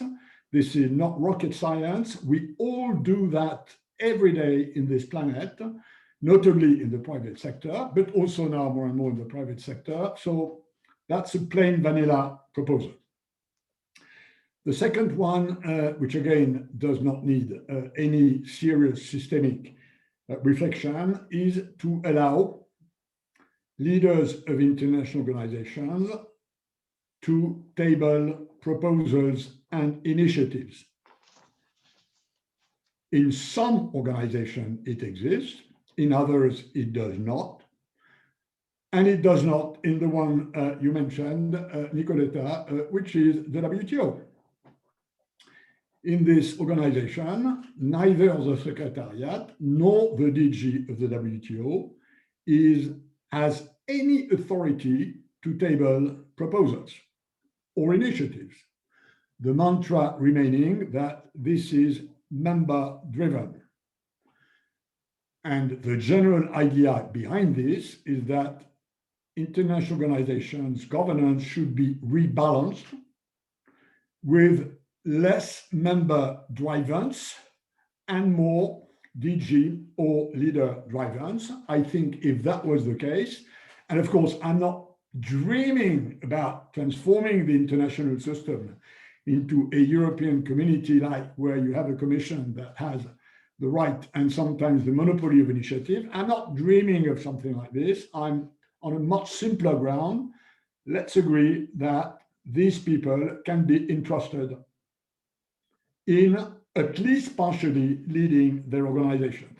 So again, not rocket science, but something which in my view would go a long way in improving the situation. I know this is a bit bureaucratic. I know this is a bit technocratic. I know this is a bit organizational, but sometimes the issue you have to deal with is in the machine room and not on the deck. My second category, and it's very simple, is to complement this Westphalian member-driven system by a system, a process, avenues which involve non-state actors, what I call polylateralism. This has been already mentioned by Connie Reuter, by Joe Leinen a bit earlier. We need to diversify the stakeholdership and the capacity of engagement of the international system. And my experience, and this led to the creation of the Paris Peace Forum in 2018, which has one edition per year in November. This led to the creation of this new avenue to addressing global issues, which is based not on diplomats, not on states, although some of them can be involved, but based on NGOs, on businesses, on big academic institutions, on sub-sovereign entities such as cities or regions. And the experience is that if you leave to them a space for initiatives, and this is what the Paris Peace Forum is about, then the number of purpose-led coalitions that suddenly blossom, where people agree to do something precise. They don't agree to implement the Paris Agreement on climate, which is a very important one. They agree on doing this, this, or this at this place, at this moment. It's a much shorter road. It's a much shorter track to global impact, because in 2 or 3 years or 4 years, these coalitions, these groupings can lead to major results, whereas the average maturing time of a normal diplomatic initiative is 10 to 15 years. So this is more efficient. It does raise issues of legitimacy here and there, and we have to be aware of this. But that's my also contribution to reform. We need not only to reform multilateralism, we need to complement it with this much more multi-stakeholder approach. And I think this would go a long way in addressing some of the problems which for the moment, and for reasons which have been explained in the first session, do not find proper solution, whether I think we will all agree they are urgent. Thanks for your attention. Over to you, Nicoletta. Thank you so much, Pascal, for pointing out to these very concrete avenues for reform that we could exploit while we wait for a grand reform of the global governance. So both in the field of multilateralism, as you pointed out, and also in engaging more actively a diversified stakeholdership, as you mentioned. Thanks a lot. We have the last speaker of this panel before we engage in a discussion between the panelists and the audience. Augusto López Claros, who is the Executive Director of the Global Governance Forum. The Global Governance Forum has also published recently a proposal for the reform of the global governance in the wake of the 21st century in a book that was published last year. So please, Augusto, the floor is yours to explain to us what are the main proposals that you put forward. Thanks.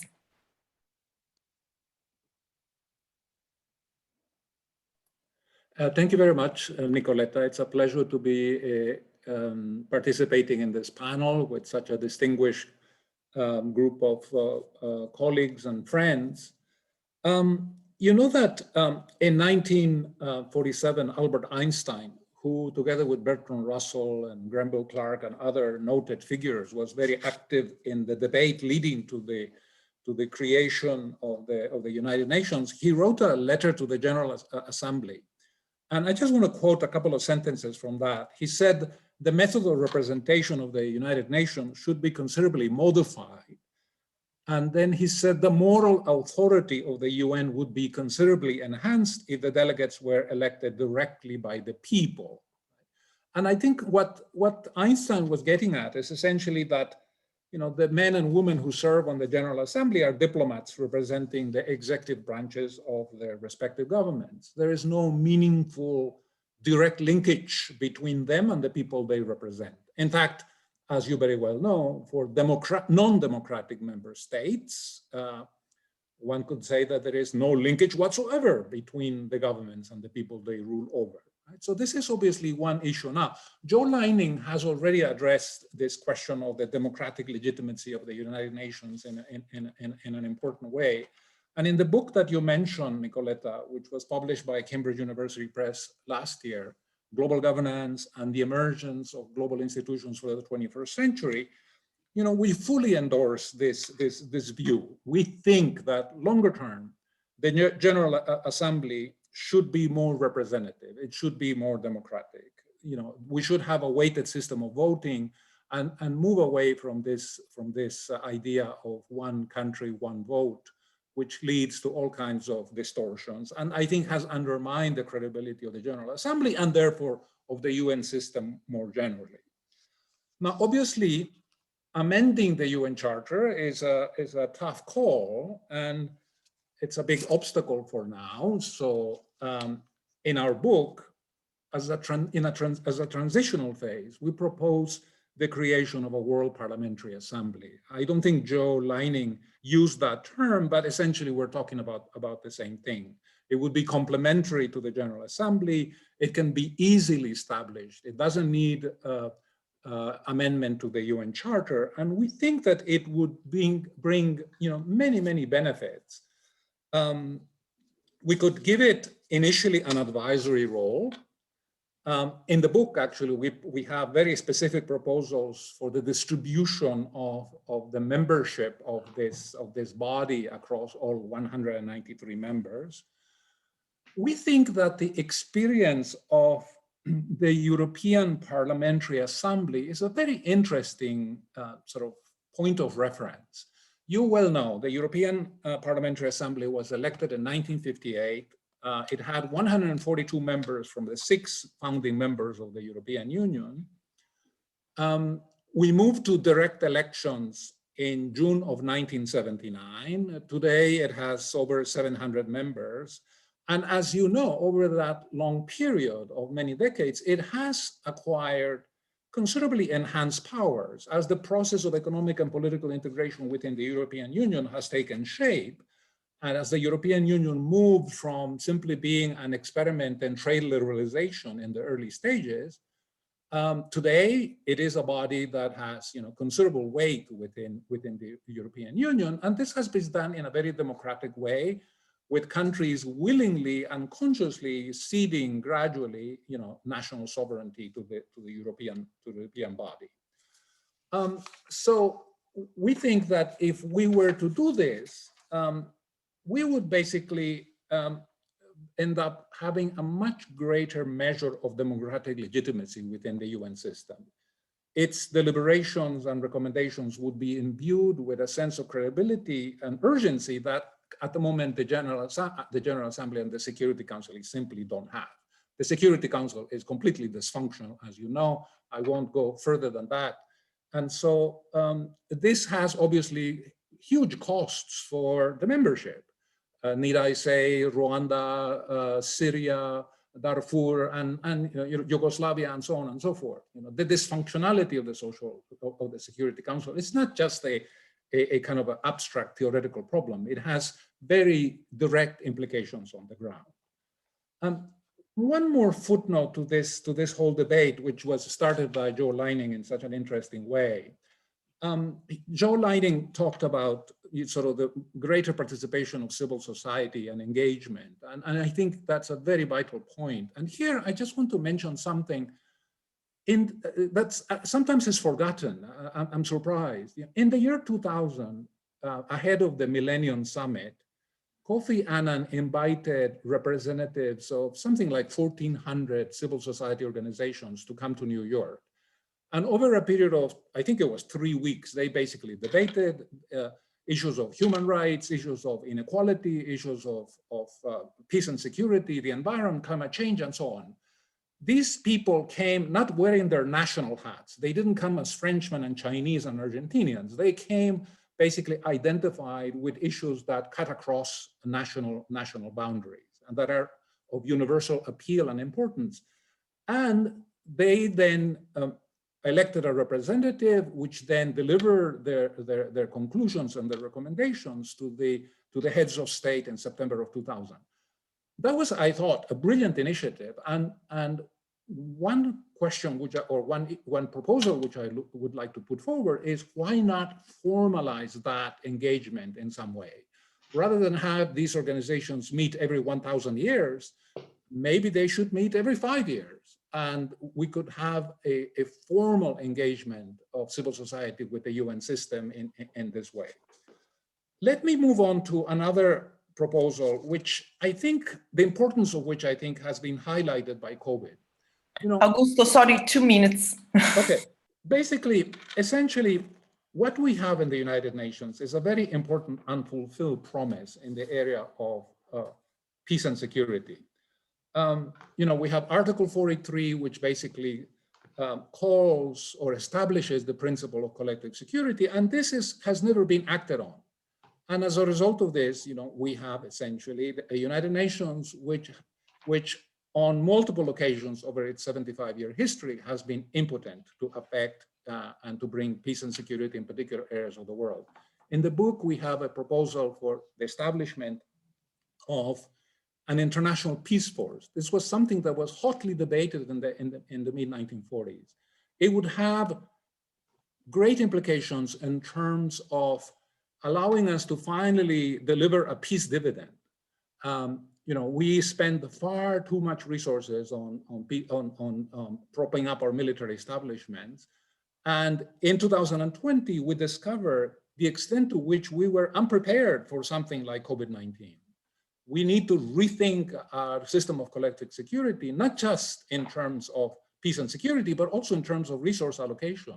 We need to redirect those resources which are currently being spent on the military towards public health, education, addressing all kinds of lack of opportunities, and so on. I'll stop here.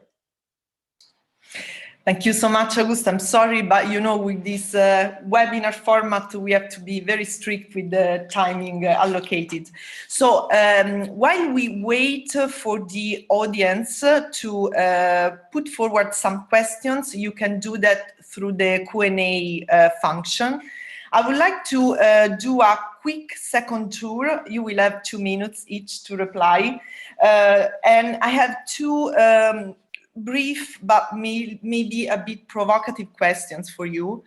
The first one is, I mean, don't you think that the creation of the additional bodies that you have proposed, for example, interparliamentary assemblies or fora, including both international and regional organizations, or multi-stakeholders fora, could add to the complexity and ineffectiveness of international organizations, and how can we avoid that?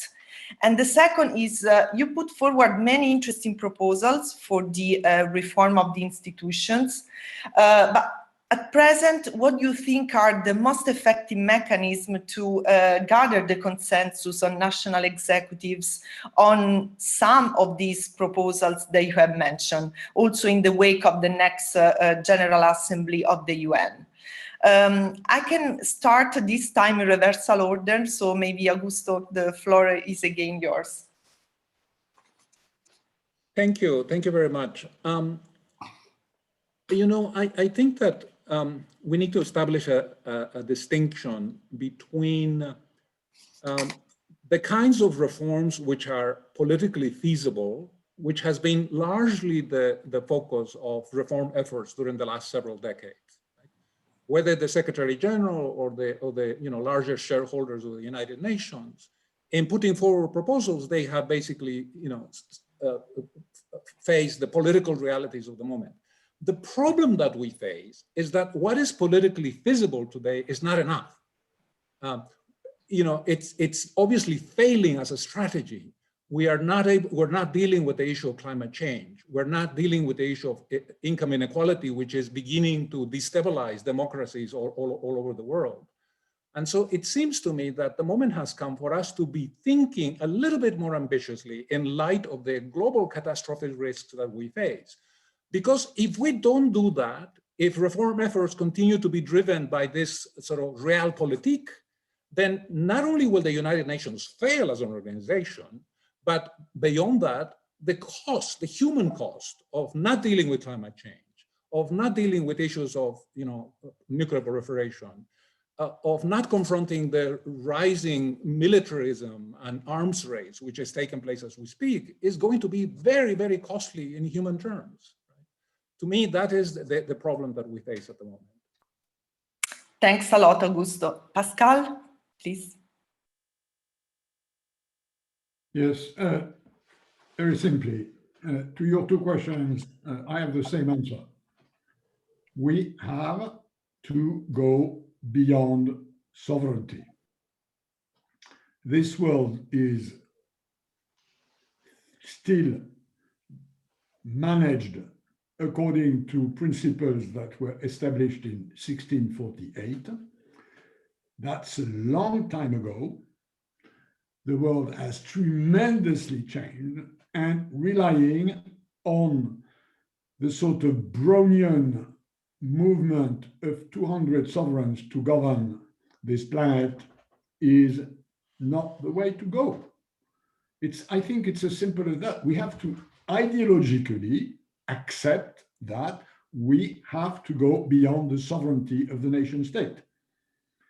And this entails a series of either reform or practices. And if you take the European Union, of course, we have a formidable institutional apparatus as compared to the sort of normal Westphalian system, but we also know that part of the way we work doesn't only rely on institutions, but on the way we handle them, on people, on arrangements, on things which are very pragmatic. So that's the first sort of, I think, Gramscian sort of Rubicon we have to cross. And the second one, of course, which is more practical, is to leave space for other than sovereigns to engage. And not only leave space for that, but organize space so that initiatives that come bottom up from civil society, from business, from again sovereign entities,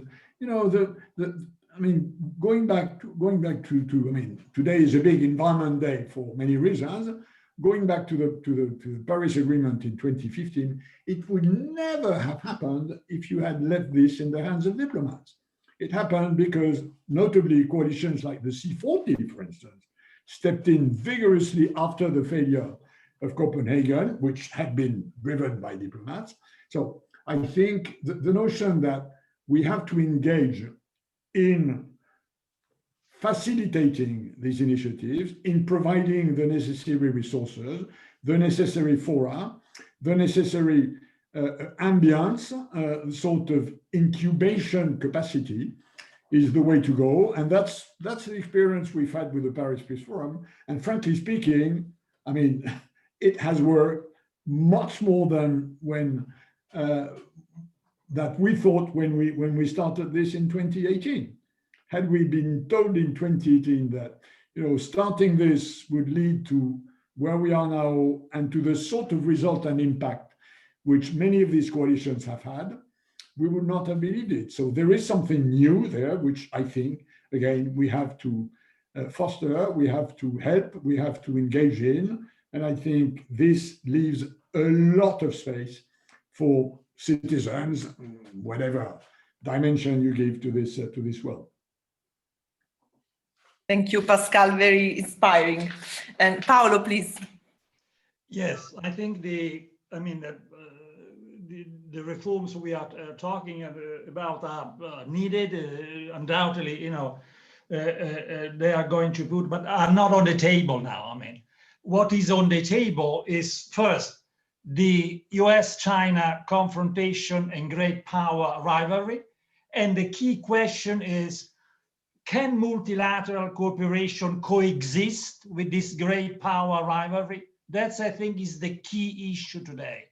In other words, how is possible to promote some, plurilateral, bilateral, multilateral proposal in order to try to, in some way, to address this kind of confrontation? Because the big question is exactly, how multilateralism can work in this environment. Now, there are very interesting laboratory tests, 3 of them that are on the table. First, there is the corporate taxation reform, global, kind of tax that has been, after many years, US now put on the G20 table. Second is the climate change. Of course, we have now today and tomorrow, this important meeting in the US with the participation of China, Xi Jinping and Russia. And the third is this kind of initiative at the International Monetary Fund, the issue of spatial drawing rights, the currency of the fund, in favor of developing countries, and particularly, the poorer one. Now, what is going to respond? How China is going to respond to this kind of, that is a plurilateral initiative, US, Europe, and some Asian country. So I think this is going to be, the big question now, in order to see if it's possible to promote, more cooperative work among countries. If we will be able to make, some step forward, I think the issue of reforms are going to be, considered again. But certainly, this is going to be, in the next months and years, the key, the big question. Absolutely. Thank you very much. Joe, please. Yeah, I think all institutional questions, all organizational questions are questions of power. Who has the power, who has not the power, and how is power shifting? And I think the very simple proposal from Pascal Lamy to recruit leaders according to international standards and not in a deal behind closed doors sounds simple, but it is a power game in that institution. Are the members willing to give up their veto right or their dealing capacity and open it up to such a simple, but I think a very logic innovation? Yeah. So everything that we discussed is a question of power, and sometimes, let's say, if things are so pressing that hesitation is no more an option, then things are moving. Yeah? And if the pressure from whatever actor, could be from governments, but as well from public opinion, from scientists, look, the climate issues is driven a lot by scientists and by civil society. Greta Thunberg, incredible what a movement could achieve. Yeah. So I think it's all a question of power. And of course, Nicoletta, we have short-term reforms that could be done maybe quickly, but even simple things could be difficult. And long-term, then we have medium and long-term reforms of the UN. I mean, we discussed since 40 years reform of the Security Council. We will discuss another 40 years. I don't see that any of the non-elected 5 will give up their priority. So look, let's look on others. And my answer to your question is as well, you would not add multiple bodies to the UN. There will be a selection, there will be priorities. And it depends all on the power game, who is more successful in pushing. Now, I think that civil society gets more and more aware of their global role. They are networking, and they have an issue, what they could do. Science could do it, business could do it. Yeah, we talked about the regions. And I see with the campaign for World Parliament Assembly that we have decisions by the African Parliament, by the Latin American Parliament, by many parliaments of nation states. It needs now a critical mass of some governments to make that proposal in the UN system. And I think in the next 5 years, we will see that this critical mass of governments is existing, and the initiative is taken to put it on the table. And then you need a simple majority in the General Assembly to establish such a parliamentary assembly. And I think in this decade that could happen. And the World Citizens Initiative, my proposal, yeah, let's see. I mean, it's all a question, where is the power and how much pressure is initiated to change things? I excuse myself, I was not aware that we have till 4:30. I have to run to another business. Thank you all. It's most exciting. Okay, thanks a lot, Joe, for your presence and contribution. Thanks a lot. And I give the floor now to Nico Schreiber, and I take the opportunity also to add a question that we received from the audience, from Takis Ioachimidis. Hope my pronunciation was right. So what can be the role of the European Union in a reformed United Nations Security Council? Please, Nico. Yes, thank you very much. Well, first, in response to your question, will it not add to the complexity of the UN if we add a World Parliamentary Assembly? I happen to have here with me the so-called New Zealand Handbook on the United Nations. I think it now runs close to 500 pages. If we add 2 or 3 more, that is not the problem. In fact, it can also help to structure, to give a voice to the people through an important organ, but it will be a long march. But I very much endorse the idea of a World Parliamentary Assembly. Secondly, I also believe that independent financing is extremely important for the United Nations. So therefore, these ideas about global taxation, whether it relates to global VAT, like what is very important for the European Union, or other interesting schemes that will help to strengthen multilateralism.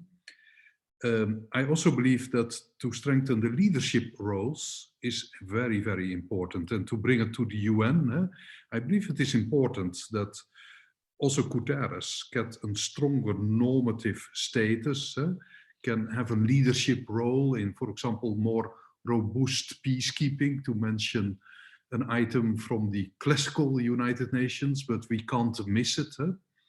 And I do believe that indeed we have to tame sovereignty of the states, but at the same time we can't miss the sovereign state. They have an indispensable role, but we have to make the rules. We have to frame international law in such a way that they are responsible states and that they share sovereignty to a certain extent, as we did and do within the context of the European Union. As to the question posed to me, I believe there are many ways the European Union can strengthen its role. It has a wonderful set of principles in Article 21 of the Lisbon Reform Treaty on planetary management of natural resources, on peace and security, on the principle of responsibility to protect, on respect for human rights. And we really should develop much more common positions and then use there is no other way, to use the power of 27 states, but above all of an credible democratic supranational institution to fight for the ideals where not only Europe, but also the UN itself stands for. And as far as specific proposals are concerned, I could best refer to our beautiful book, prepared under the leadership of Mario Tullo and Maria Rodriguez, and the study from yourself, from the Italian Institute for International Affairs, because if I would all discuss the details, I think you lose your patience with me, and I don't want to risk that situation. Thank you, Nicoletta. Thank you, Nico. In any case, all the participants have received the links to both the book and the report with the invitation. So, of course, I also join you in encouraging the reading of both products for further details. I have one last question that we received by Patrick Ardoin. Again, sorry for my pronunciation, which points out to a very important issue. Basically, I mean, we are talking about introducing democracy and also citizens' organizations, but at the same time, we have within the United Nations governments that do not respect human rights. So how do we, I mean, combine the necessity on one side to have more democratic institutions, but at the other side also to somehow controlling the democratic standards of the member states? I don't know who from the speakers would like to jump in for this.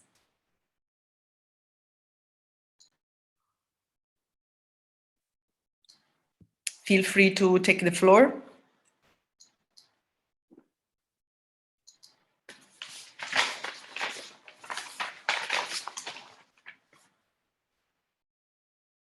Maybe Augusto, I don't know, maybe you address this issue also in your book.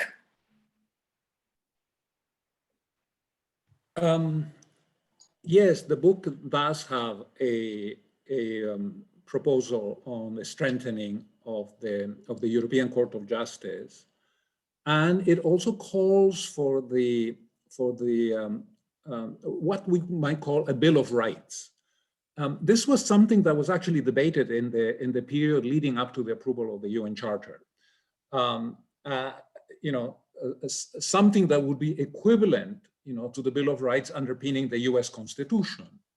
The idea is that if you're going to have a large organization with supposedly considerable powers in peace and security and other issues, then you also want it to be very strongly anchored on you know, respect for human rights and offering all kinds of civil protections, you know, to the member states and to the publics.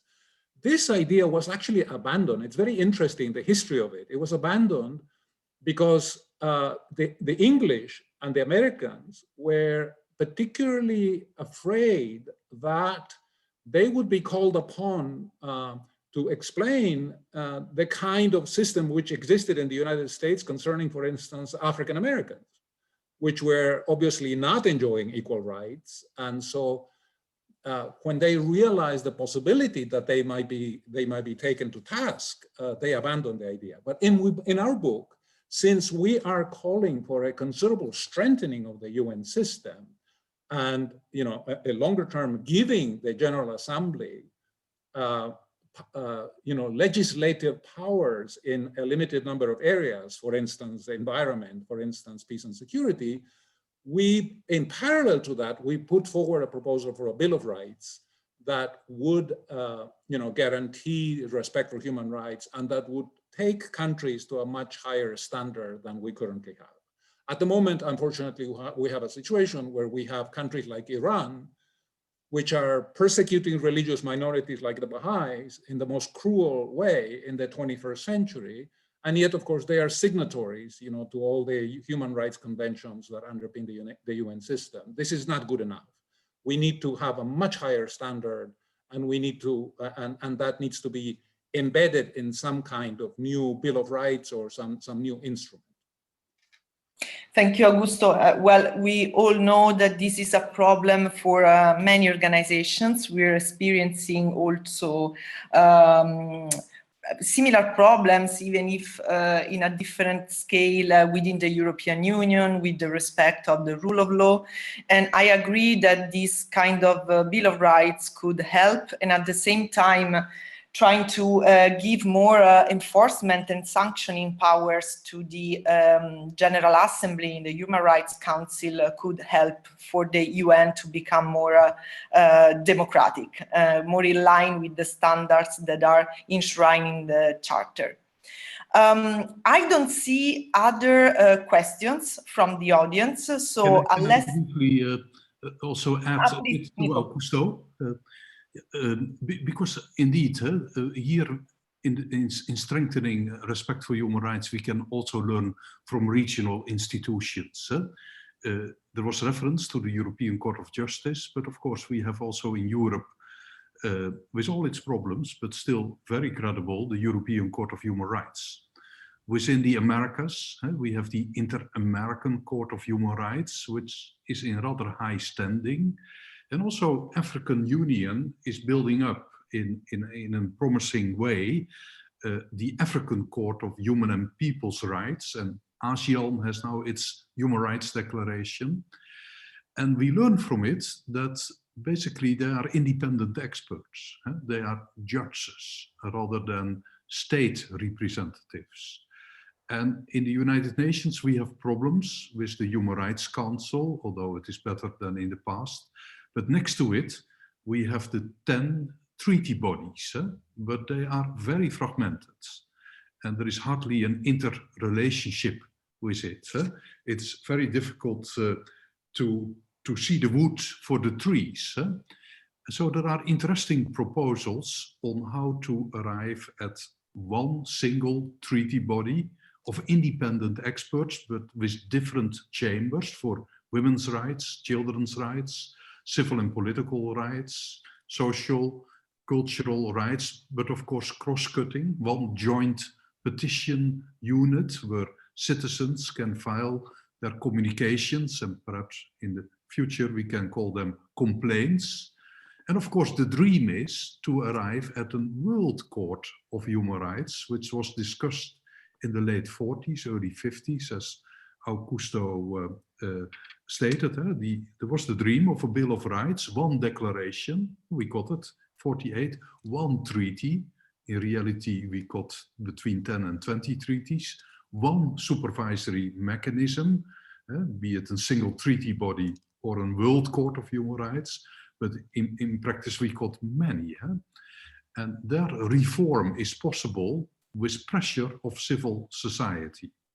And we should not invest too much in interstate bodies in the field of human rights, but we can learn and build upon the experience of the regional institutions where bit by bit you build up a jurisprudence from the independent judges in international courts and tribunals. Thank you. I agree, Nico. Thank you very much for this important addition to the discussion. Okay, so we arrived at the end of our allotted time. I take this opportunity to use the last minute to thank warmly all the speakers that participated in this session for their contribution and inputs.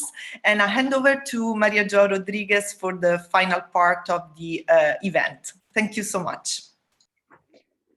Many thanks, Nicoletta, and warm gratitude from FEPS regarding all the panelists, because it was just a brilliant talk, exactly the talk we are looking for. And I must tell you that I consider this symposium a success while we could put together so remarkable experts on the future of global governance. Let me just draw a very short conclusion, because the debate was to reach for something which should be just said right now. We'll come up with more developed, elaborated conclusions. But my first thought is this one.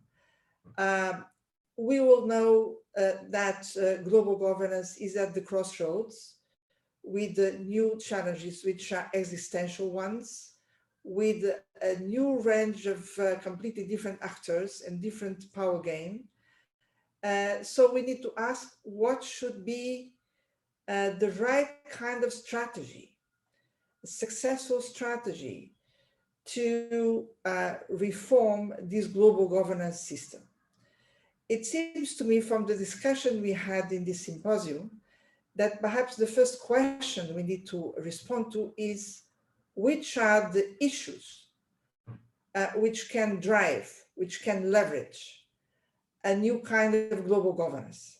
And it seems to me they are probably climate, hopefully should be the pandemics, COVID crisis with the social and economic impact, implementing sustainable development goals, driving the digital transformation in the right direction, and ideally some cases of upholding human rights.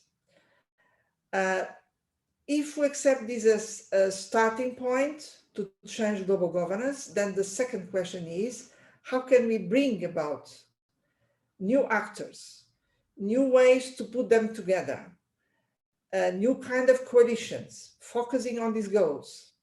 And we know that these actors can come from civil society. There are also some of the regional organizations, and that's why we organized our first panel to put the spotlight on this. And then once we are there, I also assume this is really important to have a long-term vision, a consistent one. What kind of multilateral system should we have to meet our real needs? From this viewpoint, I consider the book published by Augusto Lopes Claros extremely important exercise, because we need to have this vision. It can take time, but we need to have a clear direction. And once we are there, of course, we will ask what kind of reforms in more pragmatic terms can be introduced in the system. Let me just to conclude one of the issues being discussed. When we are dealing with a comprehensive set of challenges, is the United Security Council at the level when we consider the scope of the issues? Should we enlarge the scope of the issues to be addressed by the United Security Council? Or is this better to create another council to deal with, let's say, climate, sustainable development goals, pandemic pressure, resources? This is a big choice. And the different possibilities were compared and assessed in the recent past. But we know for sure that whatever the body should have the competencies to ensure the coordination of the United Nations agencies, because this simple coordination is not happening right now. So these are, I believe, some of the conclusions we can draw from our discussion. I would like very much to keep this team of experts together. And I'm now concluding by passing the floor to Xavier Lopez, the rapporteur of the European Parliament in charge exactly of addressing the issue of the reform of the multilateral system. It's great to have him in charge. We work very closely also with the High Representative of the European Union, Josep Borrell, before he presented his own proposal of communication to reform the multilateral system. Now this is the turn for the European Parliament. And Xavier Lopez, I hope all this talk was useful for you. We count now on the European Parliament to go further. And you have the floor. Well, thank you very much, Maria. I have been here listening the extremely interesting seminar organized with this special guest that we had today. Thank you for inviting me. It's a pleasure, and congratulations to Maria and all the team of FEPS to organize these panels, and not only these panels, this work and this background made during the last months thinking about how to reorganize multilateralism. It will be extremely useful. This is one of the hottest discussions in the world in international relations, and it will be extremely useful that with a progressive view, with a reformist view, and demanding view in terms of democratic values, we can have an agenda in this field. Well, as Maria mentioned, we had the joint communication organized, lead by the High Representative, about how the EU should reorganize, reform the multilateralism, and how the EU should be a role in this role of driver of a new multilateralism. No, we will soon start our work here in the Parliament in that line through the drafting of our initiative report on the EU and the defense of the multilateralism, and I'm sure that we will be able, our political family and obviously the Parliament, to use all this work done by FEPS in this field. No, briefly, because I think it's late, but 4 or 5 ideas about the discussion of today. No, first of all, we have to move towards a more effective and results-oriented multilateralism. This is something extremely important. No, avoid the construction of new empty institutions. We have urgent challenges: climate change, inequalities, obviously peace in a really hostile geopolitical environment. This was one of the discussions today, and we can only address multilaterally, and our job should be define strategies to deliver results or health. This is a clear another topic. Secondly, it is also necessary to rethink the institutions created after 1945, and decide what is still valid and what should be reformed in this current context, especially because the institutions of 1945, it was another world, obviously, but it was not only another world. It was institutions created by the Western world, and one of the main challenge of this century will be how Asia become part of the international conversation as a purse with the Western world. Third, we should emphasize that there is a lot of path to work further in regards of Team Europe. You know, this idea of the European institutions, that we have to work together, no? European institutions and member states. And we should to rethink better how the EU, member states, not the Team Europe, the EU and the member states, we have a really strategic coordination in all the multilateral spaces. And rethink this. Probably one of the main challenges when we talk about Team Europe is to talk about multilateralism. And this is something that we should address. And fourth, and we also want a multilateralism that is not detrimental to our bilateral relations. What it means this? I had this idea, like especially the last weeks and months, no? You know, the vaccination process. This will be probably for the history of the humanity, the most challenged logistic process in our history. But the point, it's being a geopolitical battle. No? We, as a multilateral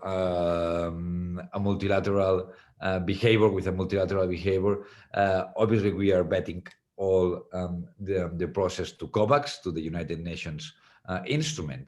But the point is, well, we pay basically the half, no, of the COVAX initiative, and this is really good. It's fantastic, no? It's part of our multilateral commitment.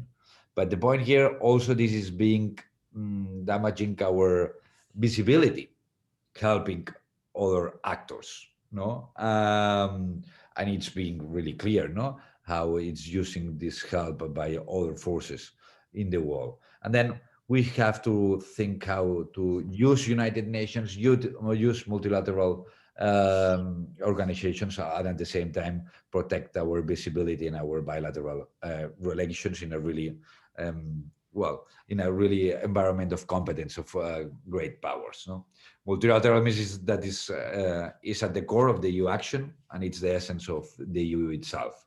And for the reason it's so important, this debate. And thank you very much, Maria, again, and all the team of FEPS organizing this amazing debate, and all the guests. I will enjoy it. Many thanks, Xavi. I think that you are already working with very strong ideas to start preparing the report. I'm not surprised, because you are a very inspired European politician. So you can count on us and all the network of experts we could put together. This will be a big operation. And of course, we know that usually the European Parliament is the institution which can go farther. So, and we need to have an ambition set also by a strong European Parliament position. So many thanks for these last words. And now I'm concluding with the book launch. The book we have prepared exactly in the framework of this project, which is designing the multilateralism renewal for a post-COVID world. And I'd like to give the floor to the editor of the book, Mario Tello, by telling me the following. Well, as many of us, we know Mario Tello from a long time ago as a leading European scientist, not only on European integration, but on global governance and on the connection between both. Because Mario belonged to those intellectuals who understood a long time ago that the future of the European project depends a lot on the future of global governance. And perhaps we can also argue in the other way around. So I knew Mario Tello already leading a large network of researchers across Europe and across the world. He could put together a remarkable set of outcomes, so many books, his books, collective books. And that's why it's not a surprise that when we FEPS, we start preparing a project on this area, we look for him. And here we are with a new book, a very inspirational one, very timely one. And Mario, I give you the last words and then we close. Yes, thank you, Maria. Thank you to everybody. It was very inspiring discussion by all the panelists and the chairperson. Thank you so much. I think there is very much to think about because the main ideas of the books have been particularly well deepened and discussed.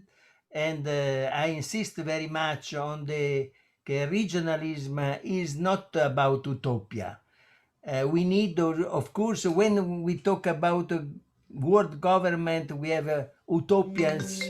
That is nice, but I think regionalism is about what is happening already. We have seen the intervention of Felix Peña, of Evi Fitriani, and of Frank Matthijs, who emphasize a reality which is already occurring. And as Maria said, we need new actors for a world governance which is realistic and which cope with the conjunctural tensions. We risk a new Cold War, as Paolo Guerrieri said, and this should be a reference for all the let me say, research projects on global governance.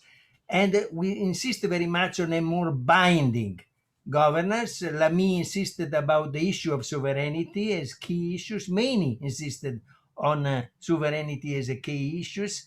We cannot export our model. As many said, we have not a European model to export to the United Nations or to other regions, but we look at the inspire other experience in regions and at a global level regarding a more binding and more constraining